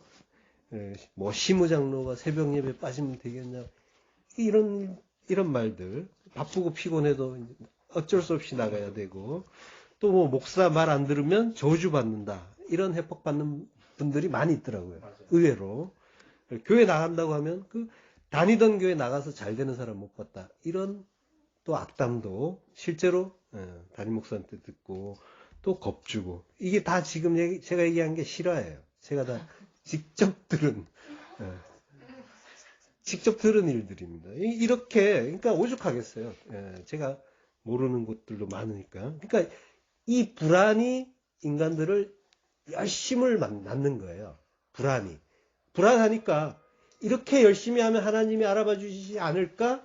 이렇게 많이 이렇게 내면은 하나님이 기특하게 여겨주시고, 또 이거보다 더 몇 배 그렇게 해준다고 했으니까 몇 배로 30배, 60배, 100배 뻥튀기 해주시지 않을까 하는 두려움과 기대를 가지고 또 이렇게 내미는 거죠. 그러면서 이제 그 불안감을 조성한 그 중간자, 그 설교자를 붙잡는 거예요. 그에게 역시 경외감을 가지면서, 이제 불안하니까 아무래도 당신이 나보다 그분과 좀 더 가까운 것 같으니까 말씀 좀 잘해주세요. 이게 이제 머리 뒤밀고 이렇게 하잖아요. 그러니까 맨입으로는 못하고 뭔가를 해놓고, 또 뭐 영빨 있을 것 같은 이제 큰 교회 목사님은 한 번에 막 수천만 원의 어떤 그런 안수비도 받는다고. 그러니까 하나님을 제대로 모르면 이런 식으로 하나님과 전혀 관계없는 일들이 하나님의 이름으로 행해진단 말이죠. 그러니까 성경은 계속 이제 시종일관 이 얘기를 하고 있는 거예요. 가인이 그랬고, 또 거짓 선지자들이 그랬고, 또 예수님 오셨을 때 또 주여 주여 하는 그 염소들이 그랬고, 이 다른 복음. 이 다른 복음의 특징은 또 이렇게 속히 간다고 하잖아요. 참된 복음에 비교하면 참 복음에 대해서는 얼마나 그 받아들이기 어려워요. 마음에 안 드니까. 인간의 어떤 주체성, 그걸 거의 부정해 버리니까 마음에 안 들잖아요. 근데 다른 복음은 속히 가는, 타케오스, 빨리 즉시 가는, 메타티데미, 옮겨가는, 변경하고 변절하고, 빨리 바꾼다는 거예요. 왜 이런 일이 일어날까요? 갈라디아의 그 교인들에게 왜 이런 그 편지를 사도 바울이 써야 했느냐? 그 이유는 다른 복음은 인간들이 상식적으로 생각하는 것들이에요. 자기가 잘 아는 거예요. 그래서 뭔가 자기가 열심히 하면, 인과율이죠. 이렇게 열심히 하면 뭔가가 보답이 오지 않을까라는 기대와 희망을 다들 가지고 있단 말이에요. 거기에 부합하기 때문에 빨리 가는 거예요. 이게 맞지 하고 붙잡는 거예요. 복 받습니다. 잘 됩니다. 자녀가 잘 되고 범사가 잘 되고 이러면은 맞지, 내가 가서 열심히 하고 하나님께 치성을 드리면은 이렇게 해주시겠지 하면서 몰려드는 거죠. 그래서 이제 갈라디아 교인들이 할례도 하고 그리고 모세율법도 지키려고 했던 거죠. 근데 참 복음은 그 할례 이야기하는 게 아니잖아요. 원래는 할례는 마음에 하라고 하는 거죠. 근데 이제 그런 것들, 그 믿음이라는 거는 티가 안 난단 말이에요. 마음에 할례 티가 안 나잖아요. 정말 딱 나 했어 보여줄 수는 없지만 어쨌든 분명히 했어라고 한다면은 아, 이 사람은 뭔가 하는 사람. 그게 오늘날로 이렇게 옮겨오면은 뭔가를 티나게 했을 때 그 한 것 같잖아요. 거기에서 보람도 느끼고 칭찬도 나오고 이런단 말이에요. 근데 그 자기 부인해주고 하나님은 그거 기뻐하신다는데 근데 그걸 알아주는 사람이 아무도 없네요. 오히려 바보 아니야? 뭐 이렇게 무시나 당하고 그러니까 이게 참된 복음보다는 그 다른 복음이 이 수용하기가 아주 쉽다는 거죠. 차라리 이제 건축 헌금하면서 벽돌에 이름 새겨준다 그러면 그건 뭔가 티가 나잖아요. 명판에 이름 새겨준다? 그건 더 티가 나고. 이거는 이제 쉬워요. 이건 확실하니까. 그러면 이제 기대하는 거죠. 하나님이 이거 분명히 알아주실 거예요. 라는. 그러니까 모르는 거예요. 하나님을 모르니까. 제대로 알아야 된다고 하는 거죠. 그러니까 하나님이 어떤 분인지 모르고 하나님과 또 교통하지도 못하고 그러니까 한 다리 건너서 말씀 많이 들었습니다 하는 그런 관계잖아요. 그래서 개인적으로 잘 모르고 다리 놓아주던 양반도 알고 보니까 사실은 엉뚱한 하나님 소개하고 있고 정신 바짝 차려야 되는 거죠. 그리고 진짜 하나님 잘 찾으셔야 하는 거죠. 아버지 찾아가야 되는 거예요. 그 하나님은 아버지란 말이에요. 엉뚱한 그 높고 뭐 그런 엄숙하고 무시무시한 신이 아니라 아버지란 말이에요. 우리는 아버지 찾아가는 거예요. 나를 사랑하는 아버지. 봉사하고 헌신하고 헌금 내라고 재촉하는 이상한 신이 아니라 말씀으로 진리로 나를 섬겨주시고 그리고 제대로 된 아들 만들려고 그 초달 아끼지 않고 열심히 연단시켜 주시는 진짜 아버지. 본문 14절에 보면요. 주께서 오늘 이 지면에서 나를 쫓아내시온즉 내가 주의 낯을 배웁지 못하리니 내가 땅에서 피하며 유리하는 자가 될지라. 무릇 나를 만나는 자가 나를 죽이겠나이다. 여기에는 헨이라는 글자가 생략돼 있어요. 헨은 이제 감탄사입니다. 보라, 보세요. 자, 이런 말이에요. 힘내라는 그 단어도 있는데요. 이거는 이제 같은 계통, 거의 같은 단어예요. 힘내. 그러니까 힘내의 단축형이 헨인 거예요. 같은 단어예요. 자, 그 헨이 쓰인 그 구절을 보면요. 이사야서 32장 1절을 보면 보라, 장차 한 왕이 의로 통치할 것이요. 요럴 때 이제 힘내라고 하는 거죠. 그리고 이사야 37장 7절을 보면 보라, 내가 신을 그의 속에 두리니 라고 하는 거죠. 그리고 창세기 28장 12절에도 보면요. 요게 꿈에 본즉 사다리가 땅 위에 섰는데 이게 잘 아시는 구절이잖아요. 여기에도 헨이 쓰였어요. 꿈에 본즉 사닥다리가 땅 위에 섰는데 라고 이제 돼 있는데 요거는 이제 원문을 직역하면 보라 꿈에 사다리가 땅 위에 섰다 이렇게 되는 거죠. 자, 그러니까 주께서 오늘 이 지면에서 나를 쫓아내시온즉 이거는 이제 헨을 넣어서 해석을 해보면 보소서 주께서 오늘 이 지면에서 나를 쫓아내십니다 이렇게 된 거죠. 자, 여기 그 오늘이라는 말이 나오죠. 주께서 오늘 이 지면에서 오늘은 날은 이제 욤이잖아요. 그러니까 오늘은 하욤은 하가 이제 정관사죠. 그 날이 되는 거죠. 오늘도 되지만 그 날은 지난 시간에도 했죠. 심판의 날, 여호와의 날, 성령의 날, 그 날의 성령, 그죠? 그 날, 지금 뭐예요? 가인이 심판을 받는 그런 형국이잖아요. 그 날, 심판의 날이라는 거예요.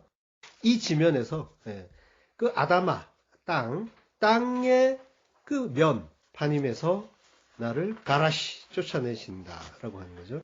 자, 근데 지금 일종의 어떤 운율같이 모세의 이제 워드플레이라고 하죠. 지금 아다마의 파님이란 말이 나왔고 주의 낯이라는 말이 나왔죠. 이게 낯이 파님이에요. 그러니까 당신의 낯 이렇게 또 되는 거죠. 당신의 파님. 대명사로 나오는데 하나님이죠. 여호와의 파님. 이게 이제 연달아 나오는 거죠. 그 낯을 지금 파님이라는 글자는 그 진리가 우리에게 제시되는 거, 밖으로 드러난 거. 얼굴을 가지고 얘기했잖아요. 우리의 상태를 보여주는 게 얼굴이다. 파님이 얼굴이란 뜻도 있고, 그리고 어떤 주로 얼굴로 쓰이죠. 그러니까 이 파님은 드러내는 거예요. 하나님의 어떤 진리가 밖으로 드러나는 거. 드러났는데 우리가 아느냐 모르냐 이거는 차치하고, 그러니까 내가 주의 낯을 배우지 못한다라는 건 뭐예요? 내가 이제 하나님의 그 은혜, 그 진리를 볼 수가 없게 됐습니다. 진리를 마주할 수 없게 됐습니다. 하나님의 은혜가 나에게서 떠났습니다라고 하는 거죠. 파님, 그 낯을 숨긴다는 거는 진리를 숨긴다는 말이 되는 거예요. 거기에 대한 용례를 전에 보여드렸죠. 그러니까 진리를 보여주지 않는 게 뭐예요? 심판이라는 거예요. 심판은 다른 게 아니라 하나님의 뜻 깨닫지 못하는 것, 그게 심판인 거예요. 다른 게 심판이 아니라 내가 하나님의 뜻을 깨닫고 있는가 아닌가. 그러니까 내가 내 뜻으로 계속 이제 가고 있다면은 나는 지금 심판받고 있다라는 걸 또 깨달으셔야 되는 거죠. 하나님의 뜻을 깨달아 가고 있다면은 그건 뭐예요? 하나님의 은혜가, 내가 주의 낯을 계속 바라보고 있는 거고, 주께서 나를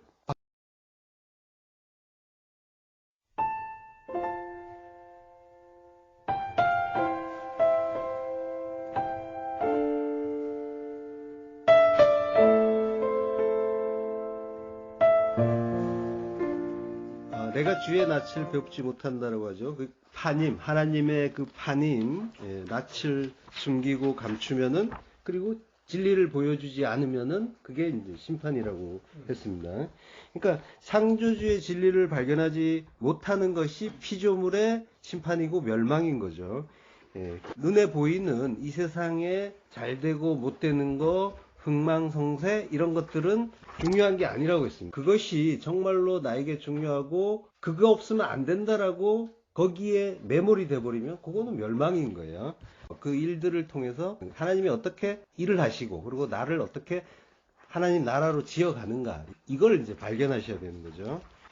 그러니까 하나님 나라는 여기가 아니라는 거죠. 그리고 그 나라를 보지 못하는 게 심판이다라고 했습니다. 가인이 땅에서 피하며 유리하는 자가 된다라고 하죠. 피한다라는 말은 누하고요. 그래서 흔들리다, 떨다, 비틀거리다, 방황하다, 이제 이런 말입니다. 그 누드란 말과 비슷한 의미죠. 자, 유리하는 자가 누드인데, 이 누드와 비슷한 말이죠. 이리저리 움직이고, 흔들리고, 방황하고, 슬퍼하고 애도하다라는 뜻도 있는데요. 그때 가인이 무릇 나를 만나는 자가 나를 죽이겠나이다 라고 하는데요. 무릇이라는 말은 없고요. 콜이라는 말이 있습니다. 모든이라는 뜻인데, 나를 만나는 모든 자가 나를 죽이겠습니다 라고 하는 거죠. 근데 이 구절을 조금 묵상을 해보면은 이런 구절 때문에 불신자들이 말도 안 된다 이런 트집을 잡기도 하고, 성경이 오류가 있다라고 비웃는 그런 구절이기도 하죠. 그러니까 아담과 하와와 가인과 아벨밖에 안 보였거든요. 지금까지 성경에는. 그래서 뭐 누가 가인을 죽인다고 저렇게 겁을 내나 이제 하는 거죠. 근데 이제 이런 의심이나 문제 제기는 그 성경의 기술 방법을 잘 몰라서 하는 말이고요. 그러니까 성경은 우리에게 이해를 구하지 않습니다. 꼭 필요한 내용만 그냥 적고 알려주시는 거예요. 태초에 하나님이 천지를 창조하셨다라고 이제 말씀하시는데, 어떻게 왜 이런 거 설명 안 하신단 말이에요. 정말 4명밖에 없었느냐? 그건 아니겠죠. 그러니까 이런 가인이 겁을 내는 장면, 그리고 이제 하나님이 거기에 동의하시는 장면, 이런 것들이 나오는 거죠. 그러니까 가인과 아벨은 아담의 장자와 차자인 거는 맞는 것 같고요. 그러나 그 사건 자체가 언제 일어났느냐에 따라서 그 인구수는 많이 이제 차이가 날 수가 있는 거죠. 만약에 이제 몇백 년이 지난 다음이다. 그때는 수명이 워낙에 긴 그런 때니까요. 그러면은 인구수는 어마어마하게 많이 늘어날 수가 있는 거죠. 이 사람들이 성인인 상태로 계속 수백 년 동안 가기 때문에 성장하는 거는 몇십 년밖에 안 걸린. 나중에 이제 가인이 노 땅에 정착을 하고 에녹을 낳잖아요. 그 부인이 누구겠습니까? 아담과 하와의 딸인 거죠. 그리고 가인의 누이인 거고. 그 홍수 때 같은 경우에 보면은 수학자들이 계산을 했어요. 그래서 보면은 그때 사람들이 막 1000년 가까이 살잖아요. 그런 상태에서 이제 계속 수백 년 동안 아이를 낳을 수가 있는 때니까 인구수가 거의 한 10억 가까이 됐다고 합니다. 그러니까 아까 그러니까 10억이 죽고 8명 산 거죠. 비율이라는 게 이제 거의 없다라고 이제 예수님이 말씀하셨는데, 그러니까 하나님이 이제 그 인간에 대해서 생각하시는 게 무슨 우리에게 이제 우리는 보통 뭐 인간의 생명에 대해서 굉장히 인권이나 막 이런 거를 생각하면서 굉장히 귀하다라고 하지만, 그렇지만 하나님은 그렇게 생각 안 하시는 거죠. 목숨과 생명은 완전히 다른. 예, 하나님 주신 생명만 귀한 거지, 나눠주신 생명만 귀한 거지, 인간들의 목숨은 짐승들의 목숨하고 똑같은 거거든요. 예, 성경에서는 이제 네페시라고 하는데, 그러니까 루아흐는 이제 성령이잖아요. 루아흐 푸뉴마, 이거 신약 용어로는 푸뉴마인데, 성령이 가입이 된, 그러니까 인간 속에 가입이 되면 그가 그 생명이 있는 자가 되는 거죠. 성령이 그 있는 자가. 그 외의 사람들은 네페시라고 해요. 그 사람들은 그냥 목숨이라고 하는 거죠. 예. 그런 이제 하나님은 생명으로 안 본다는 거죠. 10억을 죽이고 8명 살리는 그런 걸 보시면, 그리고 가나안 들어갈 때도 다 죽여라. 그러니까 우리가 생각하는 무슨 생명 존중 뭐 사상이라든가 인권이라든가 이런 거는 하나님 편에서 보면은 완전히 다른 차원의 이야기가 되는 거죠. 생명을 나눠준 자만 산자고, 그래서 하나님은 산자의 하나님. 그러니까 이 산다는 게 그 정령 죽으리라, 자기 부인의 죽음, 다나토스의 죽음을 죽어야 부활을 하잖아요. 그러니까 부활의 생명. 이 부활의 생명을 갖기 위해서 반드시 필요한 게 죽음이라는 거예요. 다나토스의 죽음, 자기 부인의 죽음. 그래서 교회에서 가르쳐야 될 거는 죽음을 가르쳐야 되는 거죠. 어떻게 잘 사느냐, 세상에서 어떻게 나가서 하나님 영광을 드렸느냐, 이런 차원이 아니라 죽고 부활해서 그 안에 하나님 나라 만들고 영혼의 그 생명, 하나님이 주시는 그 생명을 갖느냐 안 갖느냐, 여기에 이제 집중을 해야 되는 거죠. 그래서 죽음이 중요한 거죠. 그래서 말씀은 검이라고 하는 거고, 성경은 내내 그 얘기를 하고 있는 거죠. 너희는 아니고 부정. 예, 하나님이 전부. 이 성경을 제가 이제 계속 말씀드리는 것도 그거 증명하는 거예요. 다른 거 없고, 예, 하나님의 뜻이 이거다, 예, 라고 하는 거죠. 예. 사람이 더 많이 있었지만 그 복음을 설명하는데 필요 없으면 안 한다고 했잖아요. 그럼 거꾸로 얘기해서 성경에서 말하고 있는 거는 사실은 그럼 뭡니까? 전부 복음에 관련된 거란 거죠. 필요 없는 게 적힌 게 없다는 거죠. 저도 그런 경험이 있었는데, 처음 성경을 읽을 때 지저분한 이야기들 많잖아요. 예, 시아버지와 며느리가 통관을 하지 않나, 또 뭐 아버지와 딸들이 또 그러기도 하고, 또 마누라를 남편이 팔아먹기도 하고, 무슨 삼류 주간지에도 못 들어갈 그런 이야기들, 그런 것도 알고 보면은 이거 왜 넣었을까 하면서 이제 궁금해했는데, 알고 보니까 다 복음이더라는 거죠. 예, 그렇게 그런 차원으로 이해를 하시면 됩니다. 필요 없는 거는 굳이 구구절절 설명 안 하고, 꼭 필요한 것만 넣었는데 아니지 싶은 것도 그건 우리 생각이고, 잘 들여다보면 복음이고. 예. 다말과 유다의 이야기는 한번 말씀드렸잖아요. 기회가 되면 나머지도. 그리고 저기 아브라함과 이삭이 마누라 팔아먹은 이야기도 제가 전에 언뜻 말씀을 드린 것 같은데, 전부 이제 하나님이 우리를 잠깐 이 세상에 넘겨주는 이야기다. 그래서 되찾는 이야기. 재밌는 거는 찾을 때마다 뭐가 많이 따라오잖아요. 붙어서 와요. 그거까지 같이 한번 묵상해 보세요. 이스라엘이 애굽에서 나올 때 애굽 사람들이 막 주죠. 달란 대로 다 주죠. 가지고 나와요. 같은 맥락이에요. 예, 그게 뭔지 이제 그런 것도 한번 묵상해 보시고요. 그러니까 성경은 계속 이렇게 반복하고 있어요. 같은 이야기를 자꾸 이제 여러 번 반복해서 못 알아먹으니까 계속. 하나님이 7번 창조를 하실 때 말씀을 하셨어요. 그 안이 다 복음이에요. 근데 그걸 우리는 못 알아먹죠. 그러니까 계속 이제 성경이 늘어난 겁니다. 본문 15절에 보면요, 여호와께서 그에게 이르시되 그렇지 않다. 가인을 죽이는 자는 벌을 7배나 받으리라 하시고, 가인에게 표를 주사 만나는 누구에게든지 죽임을 명케 하시니라 라고 하는데요. 그렇지 않다라고 하는 말은 캔이라고 해요. 이건 그렇지 않다가 아니라 그래서란 뜻입니다. 그러니까 다른 사람들이 나를 죽일 것 같아요 라고 하니까 하나님이 그래, 그래서 라고 말씀하시는 거예요. 죽인다는 얘기죠. 그러니까 가인이 그냥 쓸데없이 걱정을 한 게 아니라 정말로 그런 일이 생길 거기 때문에 하나님이 표를 주시는 거예요. 그러니까 가인을 해칠 사람들은 많이 있었다는 얘기가 되는 거죠. 예. 벌을 7배나 받으리라. 예. 시브아 타임이라고 합니다. 7배, 7번이라고 하고요. 그 셰바가 7이잖아요. 약속이고 맹세고. 벨셰바 이러면은, 그래서 7 우물이 아니라 언약의 우물이 되는 거죠. 성경의 숫자는 의미로 항상 먼저 이해를 해야 되는 거고요. 그리고 이제 셰바에 보면은 포식이라는 뜻도 있죠. 포식은 이제 실컷 먹는다는 거잖아요. 예. 그러니까 셰바의 뜻에 실컷 먹다라는 말이 있어요. 뭘 먹을까요? 언약, 약속, 맹세란 말이에요. 근데 실컷 먹는다. 그럼 하나님이 언약을 하시는데 뭘 실컷 먹여주신다는 거예요. 하나님의 그 구원의 그 언약은 말씀을 먹여준다는 거예요. 그래서 그 일을 간다는 말은 먹을 게 없어가지고 이와 이 사이에 씹히는 게 없으니까 일을 가는 거예요. 어두운 곳에서 일을 갈미 있으리라고 하는데, 그러니까 막 분해서 막 일을 가는 게 아니라 양식을 항상, 성경 계속 양식 얘기하는 거예요. 생명의 양식, 그거 먹어야 된다고. 그리고 그래서 하나님이 우리를 지금 뭔가 이제 바로 이렇게 성경 주셔서 바로 깨닫게 하시면 좋은데 그러지 않는다라고 하는 거에 대해서 이제 뭐 아쉬움이 좀 있지만, 우리는 전에 말씀드렸지만은 점철이라고 했습니다. 점철. 우리의 인생은 점으로 가는 거예요. 휙 하고 건너뛰는 게 아니라 한 발 한 발 가야 되는 거고, 거기에 무수한 하나님의 말씀이 계속해서 주어지고 있는 거고요. 그걸 통해서 우리는 실컷 먹는 거죠. 거기에서 깨달아 가는 거죠. 그래서 그 생명의 양식을, 그래서 하나님 택정한 자는 거기에 갈급하게 되는 거죠. 물이 없어서, 양식이 없어서 갈급한 게 아니라 말씀에 기갈이 들게 하나님은 반드시 택한 자, 갈급하게 되는 거죠. 알고 싶고 배우고 싶고, 그리고 그 말씀을 내 안에 간직하고 싶고, 그리로 하나님이 끌고 가시는 거예요. 그래서 막 찾게 되는 거죠. 그 말씀을 먹고 싶은 거예요. 실컷. 택한 자는 반드시 그런 현상이 나타나는 거죠.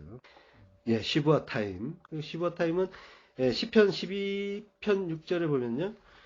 여호와의 말씀은 순결하며 흑도간 위에 7번 단련한 은같도다. 예, 이렇게 7배, 7번이라고 할 때 쓴 말이고요. 그게 다 이제 언약과 관련이 있는 그런 말이죠. 표를 주신대요. 오트라고 합니다. 이 표가 표적하고 징조라고도 하고요. 그 표를 주신다고 하고요.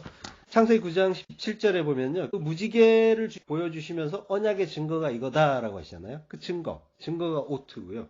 양피를 베어라. 이것이 나와 너희 사이에 언약의 표징이다. 라는 말이 오트예요. 우리 안에 그 진리를 깨닫고 그걸 뭔지를 알아봐야 되는데 못 알아먹으니까 계속 표적 주세요, 표적 주세요 이런단 말이에요. 그러면 표적을 구하면 악하고 음란하다라고 하시는 거죠.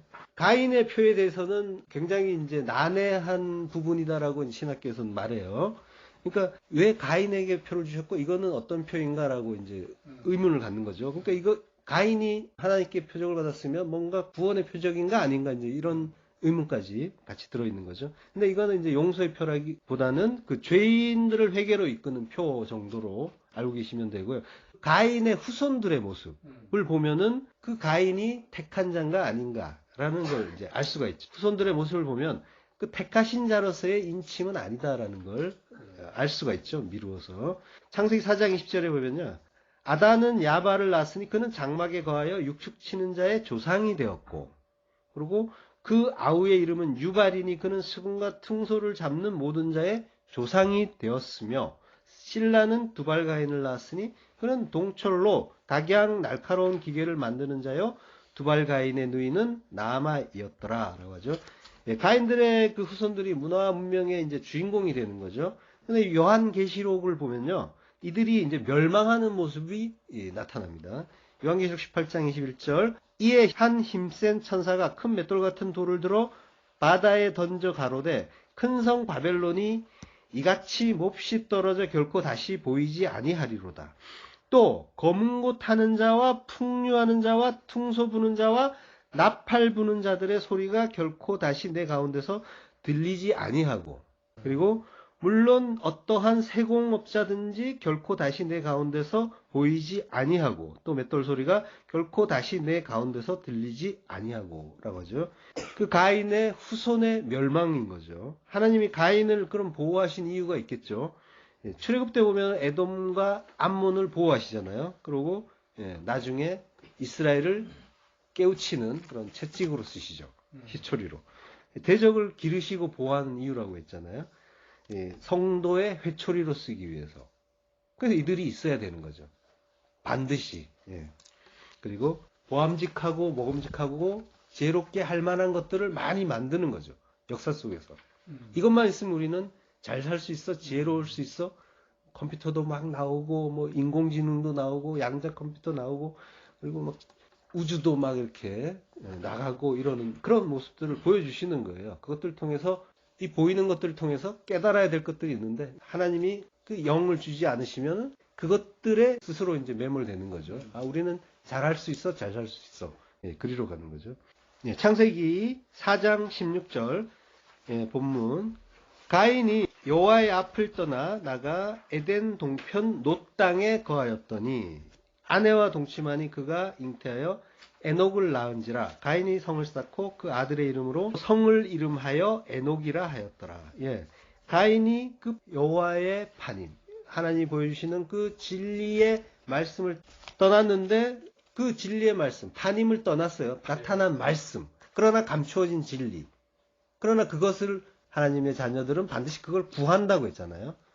하나님 우리를 돌아보아 주세요라고 하면서 파님을 예. 진리가 나타났을 때 파님이라고 이제 하는 거죠. 하나님의 얼굴을 배웠다. 진리의 말씀을 접했다. 이제 이런 뜻이 되는 거죠. 자, 근데 파님을 떠났으니까 예, 하나님의 그 말씀을 떠난 거죠. 진리를 떠났고. 그래서 어디로 가냐면은 에덴 동편으로 갔다고 하는 거죠. 예. 에덴 동편. 에덴은 천국의 모형입니다. 그리고 동편은 키드마라고 하고요. 요거는 이제 케뎀이라는 말의 여성형이에요. 예. 카메츠와 해가 뒤에 붙으면은 여성형이 된다고 했잖아요. 이시에 이샤가 된 것처럼 같은 말인 거예요. 케뎀, 동편. 케뎀이란 말은 동편인데 또 다른 뜻이 뭐냐면 반대편이란 얘기예요. 대적자. 예. 그러니까 에덴, 천국을 떠나서 하나님의 대적하는 곳으로 갔다라는 거죠. 하나님 나라의 맞은편. 지금 뭐예요? 아담과 하와가 떠날 때도 에덴 동편으로 갔죠. 그러니까 인간은 계속 하나님으로부터 동쪽으로 간다고 계속 성경에서 말해요. 하나님 대적자로 간다는 거예요. 지금 우리가 동쪽에 있는 거예요. 하나님 대적자로 있는 겁니다. 처음에 거기에서 시작을 하는 거예요. 그래서 깨닫고 요단강을 건너서 들어가야 되는 거죠. 약속의 땅으로. 그런 그 상태란 말이에요. 그래서 이스라엘 사람들도 애굽에서 나와서 동쪽으로 간단 말이에요. 굳이 동쪽으로 갔다가 요단강을 건너가는 거죠. 그런 뜻이 있는 거예요. 반드시 동쪽에서 서쪽으로 강을 건너서 약속의 땅으로 들어가는 그 모습을 이제 성경이 일관되게 보여주는 거예요. 나중에 야곱도 야복강 이게 요단 동편에 있는 강이에요. 야복강을 건너가야 되는 거죠. 창세기 11장 2절 이에 그들이 동방으로 옮기다가 시날 평지를 만나 거기 거하고 하죠. 동방, 케뎀입니다. 그러니까 동방으로 가서 한 일이 뭐예요? 바벨탑을 쌓는 거죠. 하나님 대적하는 일을 하는 거죠. 인간들이 하는 일은 이거라는 거예요. 이 세상이 천국의 동쪽이란 말이에요. 이 세상이. 여기에서 인간들이 하는 일은 하나님 대적하는 일. 거기에서 깨닫는 자만 돌아가는 거예요.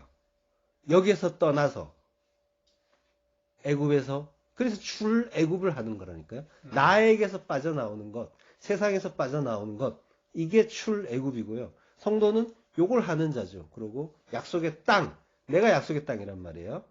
약속의 땅이 되는 것, 이게 가나안 땅으로 들어가는 것과 같은 일이란 말이죠.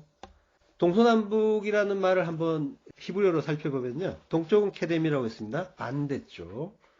서쪽은 얌이에요. 얌은 바다란 뜻입니다. 그곳의 지형이 서쪽이 바다죠. 바다라는 말을 서쪽으로 쓴 거예요. 당연히 바다니까. 근데 바다는 어떤 곳입니까? 저주의 바다입니다. 바다는 저주의 바다예요. 저주의 바다라고 하는 그 의미를 모르는 분이 있을 것 같아서 조금 말씀을 드리자면 하나님이 천지 창조 둘째 날에 궁창을 경계로 위의 물과 아래 물을 만드시죠. 예. 그 궁창을 뭐라고 합니까? 나중에 궁창을 하늘이라고 하죠. 궁창이 하늘입니다. 그러니까 하늘 위의 물과 아래의 물을 만드신 거예요. 둘째 날에. 그러니까 그리고 물은 뭐라고 했습니까? 말씀 진리라고 했죠. 하늘은 물이 있는 곳, 진리가 있는 곳이 되겠죠. 하늘 위는. 그러니까 하늘이란 말 자체를 샤마임이라고 해요. 마임은 물들이에요. 물의 복수형. 물의 복수형. 그러니까 물이 위에 있고 아래에 있다는 얘기죠. 그리고 이건 셴이에요. 셴은 이름이란 뜻도 있고 거기라는 부사도 돼요. 거기. 그곳에 물이 있다. 진리가 있다라는 얘기예요. 참 진리가. 참 진리가 있는 곳이 하늘이다라고 하는 거죠. 그 우리가 하늘 하면은 뭐 그냥 보이는 하늘 생각하겠지만 히브리 사람들은 샤마임, 말씀 있는 곳, 성전 이렇게 이제 바로 이해가 되는 거죠. 하늘 하면 산 마찬가지. 하나님이 천지를 지으실 때 지구가 있으면은 이 둘레를 돌면서 궁창이의 물을 보이는 물을 주긴 하셨어요. 태양으로부터의 그 자외선 같은 걸 막아주니까 이제 사람도 오래 살고 동식물도 크게 자라고 이제 이런 현상이 있었죠. 대홍수 때 궁창이의 물이 다 이제 쏟아져 가지고 큰 홍수를 냈던 거고요. 그 이후로 이제 수명이 짧아졌잖아요. 1차적으로는 보이는 물이에요. 그 궁창 위의 물과 궁창 아래의 물. 보이는 물이지만 2차적인 의미. 하나님의 그 뜻, 그 복음으로 보자면은 하늘 위의 물은 진리의 물, 참 진리라는 거고요. 그리고 그 아래의 물을 바다라고 하는 거죠. 얌. 예. 아래에 모인 물을 바다라고 한다라고 성경에 창세기 나왔잖아요. 묻을 땅이라고 하시고 모인 물을 바다라고 부르신다라고 해요. 모인 물. 여기 셋째 날에 이제 일어난 일이고요. 그러니까 땅에 모인 물, 이제 땅에 모인 물이 있는데, 그러니까 땅에 이 세상에 말씀을 주셨는데라는 말이에요. 땅에 물이 있는데, 근데 그 하늘의 진리, 이 참 진리가 이 땅에서는 왜곡이 되는 거죠. 인간의 그 마음 때문에, 선악의 두 마음 때문에. 그래서 바다를 저주의 바다라고 부르는 거예요. 갈릴리 호수 같은 경우에는 담수호입니다. 갈릴리 바다 이렇게 말하지만 사실은 호수예요. 갈릴리 바다는 원래는 호수인데 그걸 바다라고 굳이 부르게 만드세요. 이 바다에 대한 설명을 집약적으로 해주시려고 이스라엘 사람들에게 그런 그 장치를 만드신 거죠. 사람들이 바다라고 부르게 하신 거예요. 이해하라는 거죠. 풍랑이는 바다. 빠져 죽는 바다. 사람이. 자, 그리고 남쪽은 네게브. 네게브라는 말은 지금도 쓰죠. 네게브 사막이라고 하는데 네게브의 뜻은 사막이에요. 그러니까 그 사막 이름이 사막인 거죠. 물 없는 광야죠. 역시 좋은 의미는 아닌 거죠. 지금 동서남 전부. 그리고 북은 차폰이에요. 차폰은 어둠, 죄라는 의미. 북쪽이라는 곳이. 자, 그러면은 동서남북 갈 데가 없는 거죠. 예, 갈 데가 없죠. 여기에 대해서 하나님 말씀하셨잖아요. 창세기 13장 14절. 롯이 아브라함을 떠난 후에 여호와께서 아브라함에게 이르시되 너는 눈을 들어 너 있는 곳에서 북쪽과 남쪽 그리고 동쪽과 서쪽을 바라보라. 보이는 땅을 내가 너와 내 자손에게 주리니 영원히 이르리라. 예, 표면적으로는 땅 많이 주시는 것 같죠. 예, 보이는 땅을 다 주고 영원히 이르게 한대요. 이 말씀은 실제로 이루어지진 않죠. 예. 잠깐 이스라엘이 섰다가 멸망하잖아요. 하나님이 이제 허언을 하실 분은 아니니까. 예. 하나님이 내 자손에게 주신다고 했잖아요. 이 자손은 제라라고 했습니다. 제라. 벤이 아니에요. 벤은 인간의 자손인데 지금 제라는 씨예요. 그리고 신약에서 씨는 그리스도다라고 바울이 말하죠.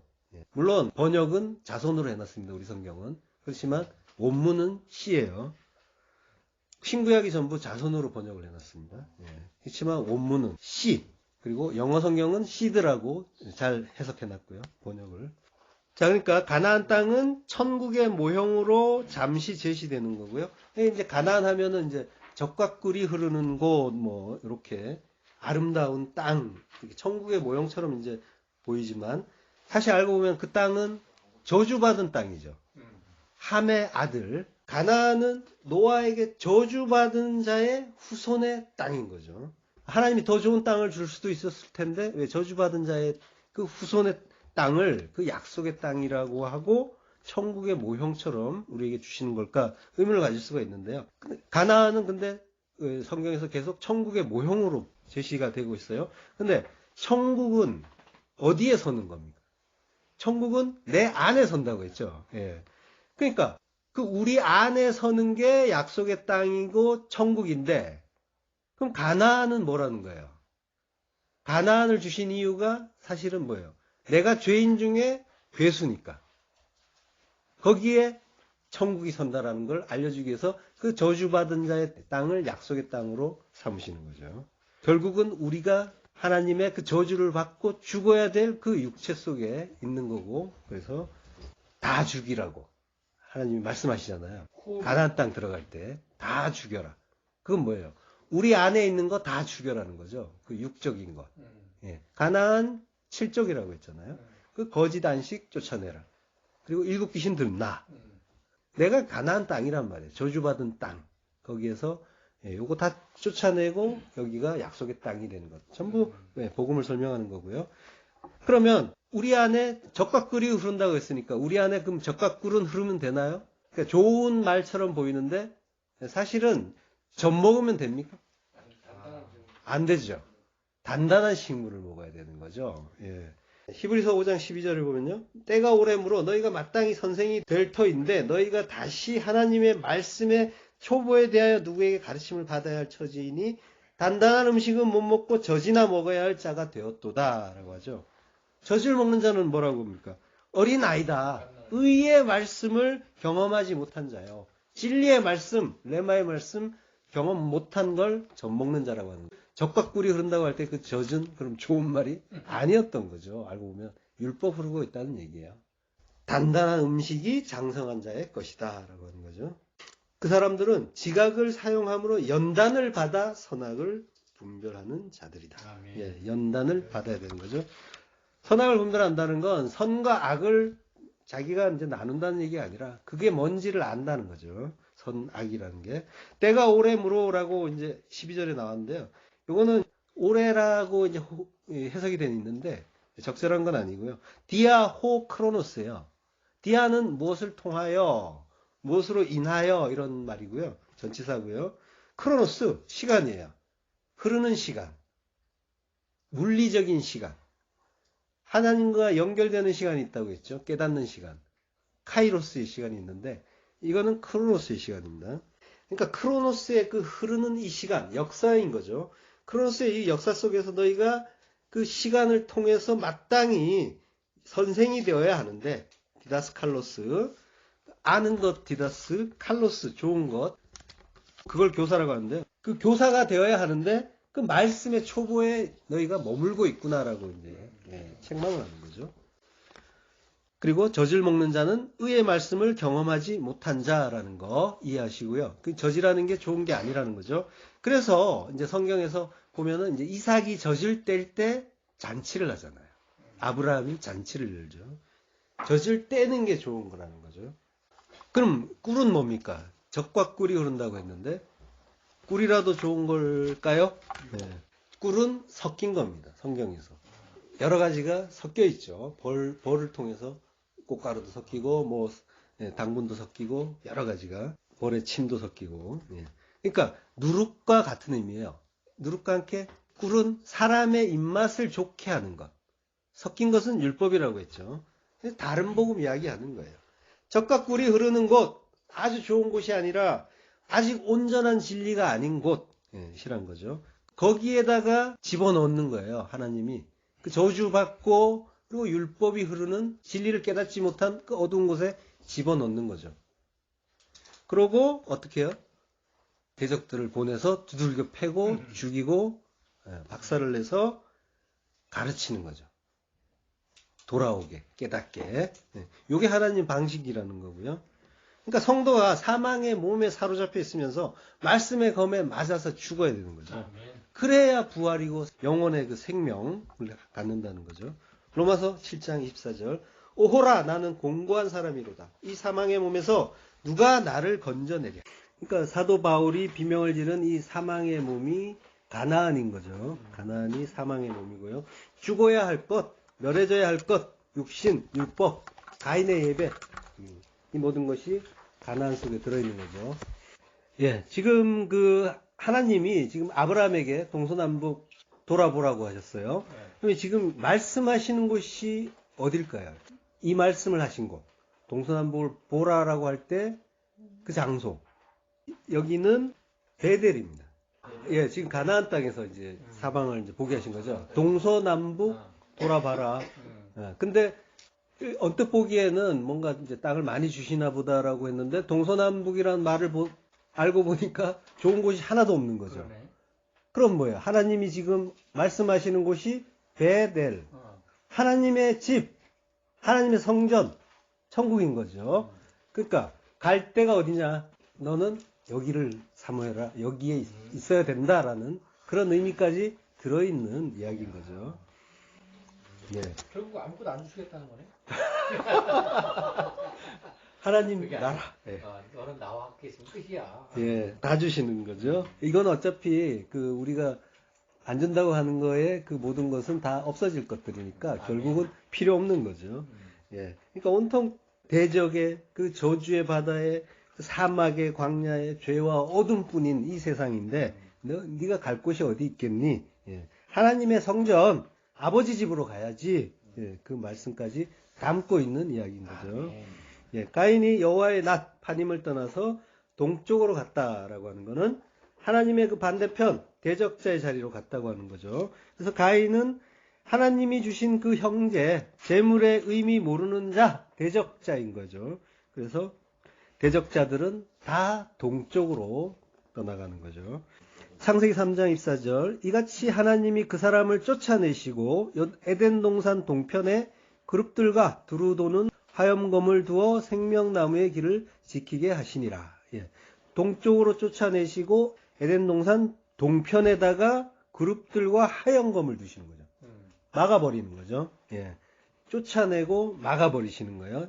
허락 없이는 못 들어간다는 거죠. 하나님의 그 은혜, 그 허락이 아니면은, 은혜와 그 사랑이 아니면은 생명나무로 가는 그 길은 막혔다라고 하는 겁니다. 자, 근데 여기서 보면은 이 재밌는 단어가 그 사람이에요. 그 사람. 그 사람은 지금 단수로 쓰였단 말이에요. 쫓아낸 건 둘인데 그 사람을 쫓아냈고 하아담이라고 하는데요. 예. 이 말 속에도 복음이 들어있는 거죠. 이 하아담이란. 지금 하나님이 지금 아담만 쫓아냈다고 하는 말씀을 하시는데 그럼 하와는 어디 있느냐? 아담 안에 있는 거예요. 그러니까 지금 뭐예요? 예수님을 쫓아낸 이야기를 하고 계신 거예요. 예수 속에 교회를 넣어서 함께 쫓아내고 그 예수의 희생을 힘입어서 함께 돌아오게 하겠다라고 하시는 그 복음을 이 단어 속에 집어넣으신 거죠. 그러니까 결국은 뭡니까? 동편으로 인간은 쫓겨나요. 하나님의 대적자이기 때문에 동편으로 쫓겨나는데 근데 그 동쪽으로 쫓겨나는 그 상황 속에 우리만 가는 게 아니라 하나님도 함께 가시더라라는 그 의미까지 들어있는 거예요. 그 하나님도 교회와 함께 고난을 겪겠다라고 하시는 거죠. 이 내용이 에스겔서에 보면 잘 나와 있어요. 에스겔서 11장 16절 그런즉 너는 말하기를 주 여호와의 말씀에 내가 비록 그들을 멀리 이방인 가운데로 쫓고 열방에 흩었으나 그들이 이른 열방에서 내가 잠깐 그들에게 성소가 되리라 하셨다 하고 너는 또 말하기를 주 여호와의 말씀에 내가 너희를 만민 가운데서 모으며 너희를 흩은 열방 가운데서 모아내고 이스라엘 땅으로 너희에게 주리라 하셨다 하라. 그들이 그리로 가서 그 가운데 모든 미운 물건과 모든 가증한 것을 제거하여 버릴지라. 내가 그들에게 한 마음을 주고 그 속에 새 영을 주며 그 몸에서 돌 같은 마음을 제거하고 살처럼 부드러운 마음을 주어 라고 합니다. 자, 이스라엘이 가나안 땅, 약속의 땅에서 동쪽 바벨론으로 지금 포로가 돼서 쫓겨나는 거죠. 열방에 흩었대요. 열방은 나라가 아니라 에레츠예요. 에레츠는 땅, 지구를 얘기하는 겁니다. 이 세상에 이제 흩어버리신 거죠. 자, 그리고 흩으시면서 하나님이 이스라엘과 함께 세상에 보냈다는 이야기를 담고 있는 거예요. 에레츠에. 하나님이 성도를 천국에서 이 세상에 보냈다. 그리고 에레츠라는 말이 그 의미를 담고 있는 거죠. 열방인데 나라가 아니에요. 에레츠, 이 세상이라는 말이에요. 그리고 하나님이 그 이스라엘과 함께 이 세상에 오시고 바벨론에 오신다. 이 세상에 오시고 그리고 성소가 되겠다. 성전이 되겠다라고 하시는 거죠. 예, 그러니까 이렇게 에덴에서 쫓겨나고 가나안에서 쫓겨나고 천국에서 쫓겨나고 이게 전부 같은 이야기고요. 그리고 이게 저주 같은데 오히려 저주가 아니라 축복이라는 걸, 예. 요 다음 구절을 보면 알 수가 있어요. 그 18절을 보면요.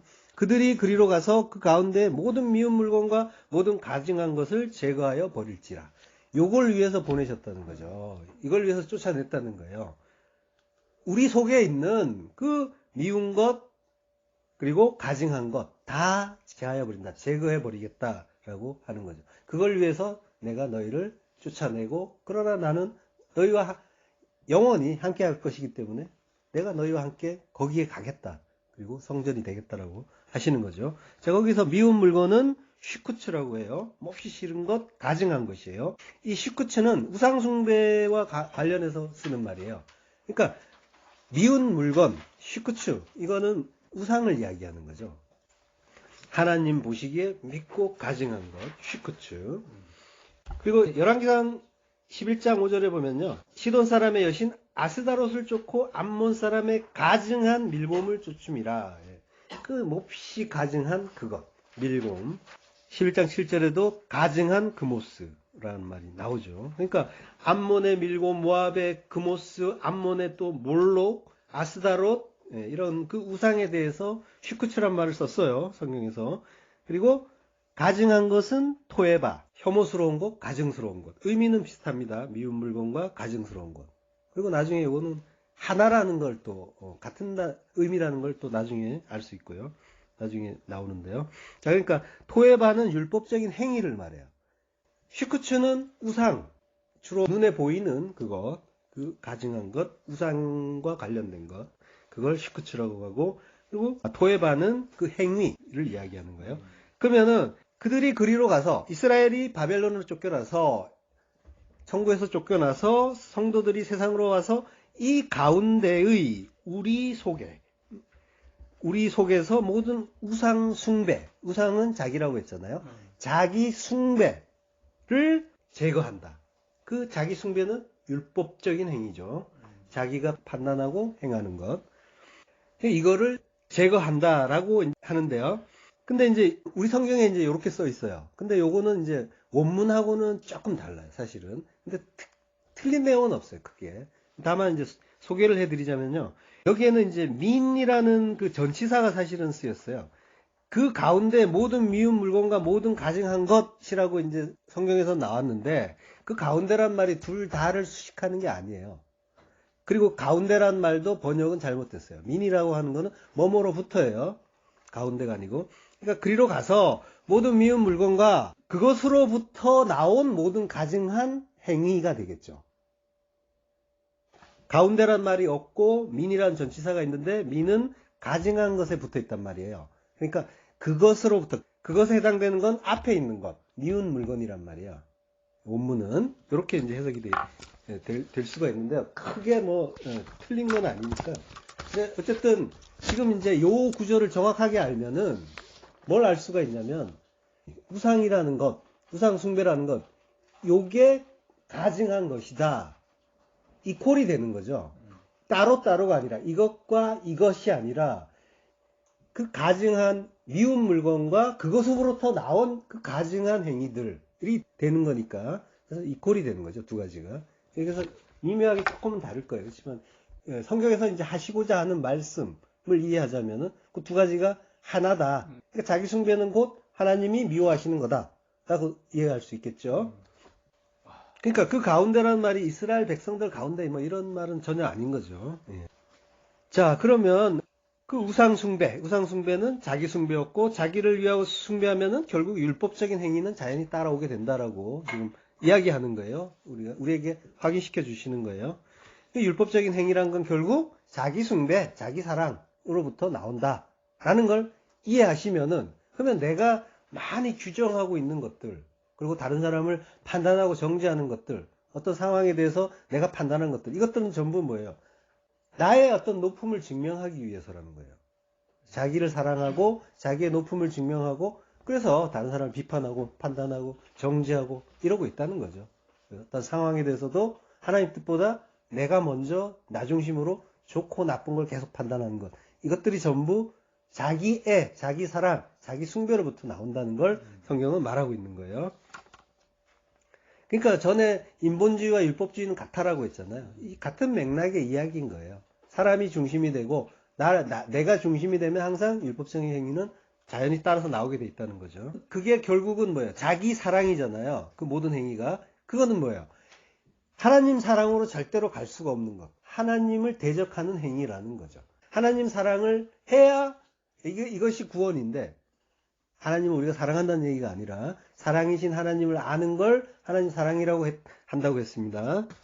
하나님을 아는 것, 그리고 하늘의 진리를 제대로 아는 것, 이게 이제 하나님 사랑인 거죠. 사랑이시니까 하나님은 그 진리를 알게 되면 하나님 사랑이 되는 거죠. 그래서 하나님을 아는 자리로 가야 되는데 그 자리로 못 가고 자기 사랑에 머물러 버리면 그거는 하나님이 가증히 여기는 거고 그건 대적이다. 하나님의 대적자다. 사탄이다. 라고 하는 거죠. 성경은 마음을 다하고 목숨을 다하고 뜻을 다하고 힘을 다하여 하나님을 사랑하라고 하시잖아요. 그렇지만 하나님 사랑으로 인간은 갈 수가 없고 그리고 자기 사랑에 사로잡힌 상태인 거고. 자, 그러니까 하나님이 쫓아내신 것, 가나안에서 쫓아내고 천국에서 쫓아내고 천국에서 쫓아냈다는 건 뭐예요? 우리가 인생을 사는 이유가 되겠죠. 천국에서 와서 우리가 여기에서 뭔가를 배우라고 하나님이 보내셨는데 그러면 이제 인생 사는 목적이 바로 이거라는 거죠. 그 율법, 미운 물건 제거하고 가증한 것, 거기서부터 나오는 그 가증한 그 율법적인 행위 멈추라고 제거하라. 예. 이게 우리의 인생의 이유가 되는 거죠. 요거 제거하는 것. 인생의 의미라는 겁니다. 예, 마가복음 13장 14절. 이 구절, 에스겔서의 구절이 예수님 말씀에 나옵니다. 13장 14절. 멸망에 가증한 것이 서지 못할 곳에 선 것을 보거든 잃는 자는 깨달을진저 그때 유대에 있는 자들은 산으로 도망할지어다. 예. 멸망에 가증한 것. 누가복음에서는 다니엘이 말한 바라고 해요. 다니엘도 이제 이런 말을 했어요. 그 다 같은 이야기인 거예요. 다른 말이 아니라. 다니엘서를 보면 11장 31절 군대는 그의 편에 서서 성소 곧 견고한 곳을 더럽히며 매일 드리는 제사를 폐하며 멸망케 하는 미운 물건을 세울 것이며. 예, 같은 내용이 나오죠. 멸망케 하는 미운 물건 슈크추. 요게 예수님이 멸망에 가증한 것이라고 말씀하신 거예요. 근데 이제 지금 군대가 선다고 하잖아요. 이거는 이제 훗날에 알렉산더 사후에 그 왕이 넷이 서잖아요. 그 중에서 안티오쿠스에 대해서 한 예언인 거예요. 주전 한 520년경이고요. 안티오쿠스가 그게 이제 우리 성경에서는 안디옥이라고 하죠. 안티오쿠스. 안티오쿠스가 이제 성전에 제우스 신전을 이제 세우고 제우스 신상을 만드는 그 일을 하는데 1차적으로는 그 일이 이루어진 걸로 봐요. 이 다니엘의 예언은. 이게 이제 멸망케 하는 가증한 것 우상이다라고 하는데요. 예수님이 말씀하신 그 멸망에 가증한 것, 그 우상이 서지 못할 곳, 그곳이 어디냐면 통전적으로 보게 되면 성전이 되는 거죠. 거기에 서면은 어떻게 하라고요? 산으로 도망가라. 예. 산으로 퓨고 도망쳐라, 피해라 라고 하는 거죠. 예, 그 멸망에 가증한 것, 구원이 아닌 그 멸망으로 인도한다라는 그 우상이죠. 우상이라는 거는 정체는 나라고 했습니다. 뭐 여러 가지 이제 형태로 나타나지만 뭐 밀곰도 나오고 그모스, 몰록, 아스다롯, 뭐 시내산의 금송아지 전부 이제 뭐 형태를 가지고 나타나지만 알고 보면은 다 나를 위한 것, 내가 잘 섬기면 나를 이 세상에서 잘 되게 하는 것이라는 공통점이 있고 그 정체는 알고 보면 자기라고 했어요. 하나님의 이름이 너희로 인하여 이방인 중에 모독을 받는다라고 말씀하시잖아요. 교회라는 곳에서 하나님 하는데 오히려 하나님의 이름이 모독을 받는 시내산의 금송아지를 섬기는 이제 그런 현상은 나타나는 거죠. 지금도. 그러니까 자기를 위한 신앙, 진리를 깨닫지 않은 상태는 사실은 다 자기를 위한 신앙을 할 수밖에 없지만 그런 신앙을 우리는 했었잖아요. 그게 알고 보면은 전부 자기 숭배고 자기를 우상으로 삼는 일이었던 거고 그 멸망에 가증한 것이 성전에 섰다라고 하는 건데요. 교회라고 하는 예배당에도 서고 거룩한 성전이 되어야 하는 성도의 안에도 선 거. 지금 요거까지 말씀하시는 거예요. 이걸 깊이 보지 못하는 사람들은 안티오쿠스 그 일을 이야기하나 보다. 제우스 신장. 거기에서 머무는데 사실은 성경의 원칙은 그거잖아요. 자에게 하시는 말씀이고 또 택한 자의 안에서 일어나는 일이다. 전부. 그 하나님의 산, 진리의 산, 진리의 참성전으로 피하라 라고 하는 거죠. 그 우상이 설 때. 그러니까 자기 숭배, 그 율법주의에 빠진 우리에게 하시는 말씀인 거예요. 그때 빨리 진짜 성전을 찾아라. 그리로 가라 라고 말씀하시는 거죠. 그걸 그림으로 보여주시는 게 소돔에 살 때 롯에게 산으로 피하라라고 말씀하시잖아요. 근데 피하나요? 안 피하죠. 미적거리니까 끌고 가시잖아요. 끌고 나가잖아요. 그게 이제 구원의 양상인 거예요. 우리는 분별할 능력도 없고 그냥 마냥 좋은 거죠. 세상이 소돔이 좋은 거예요. 도망칠 능력도 없고. 그래서 하나님이 손목을 잡아 끌러 우리에게 오시는 거죠.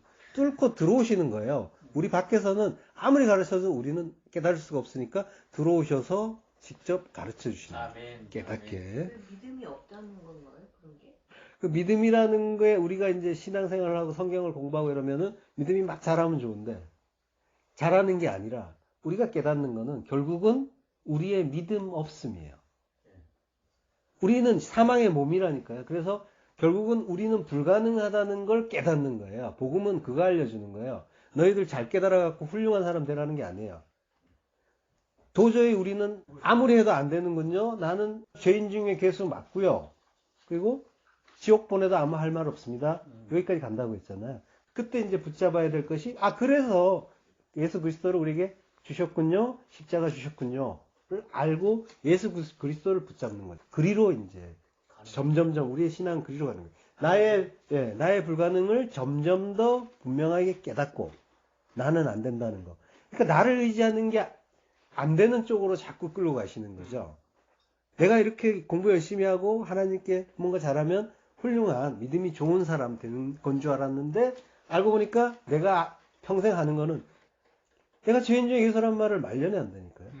해보고 해봤더니까 안 되는군요를 알고 하나님 앞에 납작 엎드리는 십자가의 그 필연성이 더욱 분명해지는 방향으로 우리를 부정시키고 하나님이 전부 맞군요를 깨닫게 하는 방향으로 하나님은 성도를 인도하십니다.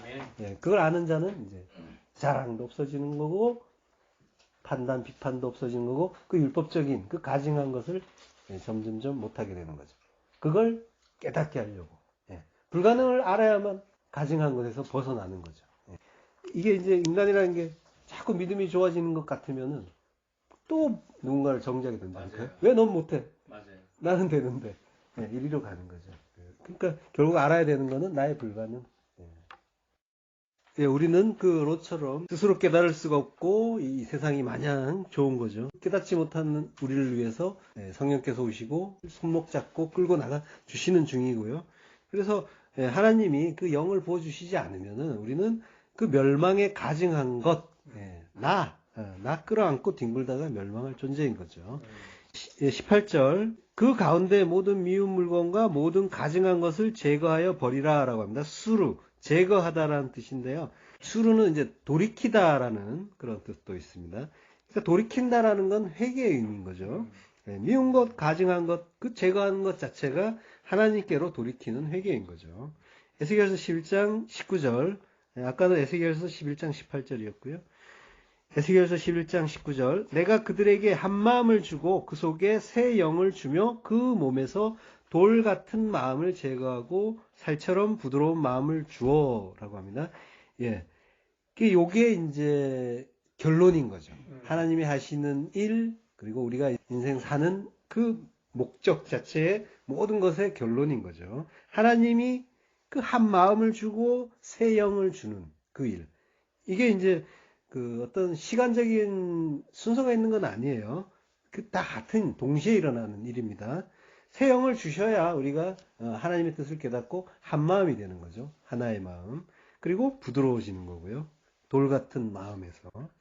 그 에하드, 하나, 그리고 마음은 레브. 자, 근데 이 한 마음은 하나의 마음이에요. 그 하나님만으로 기뻐하는 것. 그 한 마음. 하나님이 지으신 모든 것이 선하다고 아는 한 마음. 좋은가 나쁜가 판단하는 두 마음이 아니라, 그걸 취사 선택하는 그 두 마음이 아니라 모든 것을 감사로 기쁨으로 받고 은혜를 찬양하는 한 마음인 거죠. 요걸 아는 자를 호 휘오스 호 모노게네스, 독생자라고 하는 거예요. 모든 것을 하나로 아는 아들. 예수님만이 아니라. 자, 잘 돌아보면은 우리는 항상 어떨 때는 좋고 어떨 때는 나쁘고, 그렇죠. 두 마음이라는 거죠. 하나님은 근데 택하신 자에게 한 마음 주신단 말이에요. 대부분의 사람들이 이제 이런 어떤 복음 진리를 이제 들으면은, 이게 사람인지라 그게 참 어렵다. 그게 잘 되느냐. 뭐 이런 말들을 하죠. 근데 인지상정이라고 하잖아요. 사람이라면 당연히 이 정도 뭐 이런 마음, 이런 건데, 사실은 그 인지상정이란 말도 알고 보면은 멸망할 사람들의 마음인 거예요. 사람인지라, 그건 멸망할 사람인지라예요. 하나님이 택한 자는, 진리를 아는 자는 완전히 다른 어떤 그런 피조물, 새로운 피조물이니까 완전히 다른, 질적으로 다른 자가 되는 거죠. 이 택하신 자만, 하나님이 깨닫게 한 자만 하나의 마음을 갖는 거죠. 이 한 마음을 주시고 부드러운 마음을 주시고 싶어서 하나님이 그 멸망에 가증한 것 제거하기 위해서 에덴에서 쫓아내시고 이스라엘에서, 천국에서 성도를 쫓아내시는 거예요. 근데 하나님은 함께 가신다고 했잖아요. 그냥 계시는 게 아니라 성도와 함께, 동쪽으로 함께 가시는 거예요. 에스겔서 11장 23절을 보면요. 여호와의 영광이 성읍 중에서부터 올라가서 성읍 동편산에 머물고, 여호와의 영광이 성전을 떠나서 동편산에 머물러요. 그리고 나중에 이스라엘이 귀환할 때, 바벨론에서 귀환할 때 하나님의 영광이 먼저 동편산에서부터 성전으로 들어오는 거죠. 그러니까 우리를 이제 쫓아내시지만, 에덴에서, 천국에서, 가나안에서 쫓아내시지만 하나님이 앞장서서 가시고 앞장서서 끌고 들어오시는 거죠. 약속의 땅으로. 이건 전부 이제 구원을 설명하시기 위한 그런 일인 거죠. 그러니까 하나님은 어디를 가든, 택한 자는, 성도가 어디를 가든, 물론 뭐 전지전능한 하나님이시기 때문에 모든 피조물을 다 그 어떤 섭리로 다스리시죠. 그렇긴 한데 성도에게는 분명히 목소리를 들려주신단 말이에요. 내가 너와 함께 한다. 창세기 28장 15절. 내가 너와 함께 있어. 내가 어디로 가든지 너를 지키며 너를 이끌어 이 땅으로 돌아오게 할지라. 내가 내게 허락한 것을 다 이루기까지 너를 떠나지 아니하리라. 요건 하나님이 야곱에게 하신 말씀이죠. 돌베개 벤 그 야곱. 그러니까 하나님이 이 약속처럼 이 야곱에게, 이스라엘에게 약속하신 것처럼 내내 함께 계시고 그리고 돌아오게 하신단 말이에요. 여호수아 5장 13절을 보면요. 여호수아가 여리고에 가까웠을 때 눈을 들어본즉 한 사람이 칼을 빼어 손에 들고 마주 섰는지라. 여호수아가 나아가서 그에게 묻되 너는 우리를 위하느냐 우리의 대적을 위하느냐. 그가 가로되 아니라 나는 여호와의 군대 장관으로 이제 왔느니라. 여호수아가 땅에 엎드려 절하고 가로되 나의 주여 종에게 무슨 말씀을 하려 하시나이까. 여호와의 군대 장관이 여호수아에게 이르되 내 발에서 신을 벗으라. 내가 선 곳은 거룩하니라. 여호수아가 그대로 행하니라. 동쪽으로 쫓겨난 하나님 백성들이 동쪽에서부터 들어오는 거죠. 들어오는데 거기에 누가 기다립니까? 군대 장관이, 두루 도는 화영검이 기다리고 있는 거죠. 막아선 거죠. 인간의 힘으로는 도저히 이길 수 없는 여호와의 군대 장관, 칼을 뽑아 들고 신을 벗으라고 하는 거죠. 이 말은 이제 너희의 그 힘과 능으로는 절대로 들어갈 수 없다라고 말씀하시는 거죠. 자, 그러면서 군대 장관이 이스라엘을 들여보내 줍니다. 근데 어떻게 들여보냅니까? 할례를 행하라고 합니다. 할례. 그러니까 할례라는 거의 의미는 나 대신 누군가가 죽었다는 그 흔적을 자기 몸에 갖는. 그거 알라고 이스라엘에게 주신 게 할례잖아요. 스티그마타. 예수의 흔적, 십자가의 흔적인 거죠. 그러니까 생명나무로 가는 길은 그 예수의 희생으로 우리에게 거저 주어지는 거다라는 걸 알라라고 하는 거죠. 그리고 그거 아는 자만 들어갈 수 있다라고 하는 거예요. 그래서 그 장면에 할례가 나오는 겁니다. 창세기 32장에 보면 이제 역시 야곱이 가나안 땅 들어갈 때도 하나님의 사자 만나잖아요. 예. 하얀 검을 가진 그 모습인 거죠. 천사의 모습. 마가서는. 예. 자, 본문 4장 16절. 가인이 여호와 앞을 떠나서 에덴 동쪽 놋 땅에 거주하더니 라고 하는데요. 하나님 앞 그 반임을 떠났다고 했죠. 거기에 떠나서 놋 땅에 거한대요. 에덴 동쪽. 천국의 반대편 하나님의 대적자인 그 가인이 놋 땅에 거주한대요. 놋이라는 말은 앞에서 누드라는 말이 나왔죠. 누아와 누드. 예. 누드의 명사형이에요. 이게 이제 이리저리 움직이다 방황하다는 말이었는데 놋 땅에 정착을 해버린 거예요. 그러면서 하는 말이 놋이라는 말은 방황이란 말이에요. 뜻이. 이건 뭐예요? 하나님을 능멸하는 거죠, 거의. 하나님은 너는 유리하고 방랑하는 자, 땅에서 피하는 자가 돼야 돼 라고 이제 말씀을 하셨는데 자기가 정착을 해놓고는 여기가 놋이야 라고 하는 거죠. 여기가 방랑이야 라고 하는 거예요. 얼마나 이제 큰 대적자인 건지. 예, 그러니까 하나님을 지금 이제 인간들이 가인을 통해서 지금 율법의 예배를 지금 계속 이제 공부했잖아요. 그 인간들이 하나님을 어떻게 거역하고 대적하는지에 대한 양상이 요 놋이라는 말에 딱 들어있는 거죠. 하나님 말씀을 따르는 척 하는데 자기 멋대로 해석을 해버리는 거예요. 이거 맞죠? 라고 하는 거죠. 자기 멋대로 해석해서 방랑에 자리 잡고 방랑하고 있는 거 맞죠? 라고 하는 거예요. 그게 우리라는 거예요. 우리가 이제 계속 그러고 있잖아요. 그러니까 하나님 말씀보다는, 하나님 말씀에 온전히 순복하기보다는 자기 뜻이 중요하다고 하는 거죠. 자기 뜻을 자꾸 섞는 거예요. 하나님 말씀에다가 자기 뜻을 자꾸 가미시키는 거죠. 요게 이제 그 하나님의 말씀 자체, 성경 자체를 공부할 때는 그게 또 율법으로 가는 거죠. 그 속에 담긴 구원의 복음을 깨닫는 게 아니라 하나님이 이렇게 하라고 했잖아 하면서 열심히 따르는 거. 그 양상, 그 인간의 멋대로 해석한 자기 중심의 성경 해석, 하나님 말씀 해석. 요게 이제 그 죄인들의 죄성이 분명히 드러나는 대목인 거죠. 말씀을 자기 멋대로 변개하고 계속 그러고 있단 말이에요. 우리 자기에게 유리한 대로 멋대로 해석하는 것. 예, 그게 하나님 말씀이 심하게 그 왜곡되는 이유인 거고요. 하나님을 대적하는 것, 자기 중심으로 하나님을 대적하는 것. 이게 내 안에 하나님을 거부하는 이 하나님 살인 사건이란 말이에요. 요게. 십자가는 그 이야기를 하는 거예요. 자, 가인 나쁜 놈이 아니라 내가 지금 그러고 있다는 거죠. 날마다.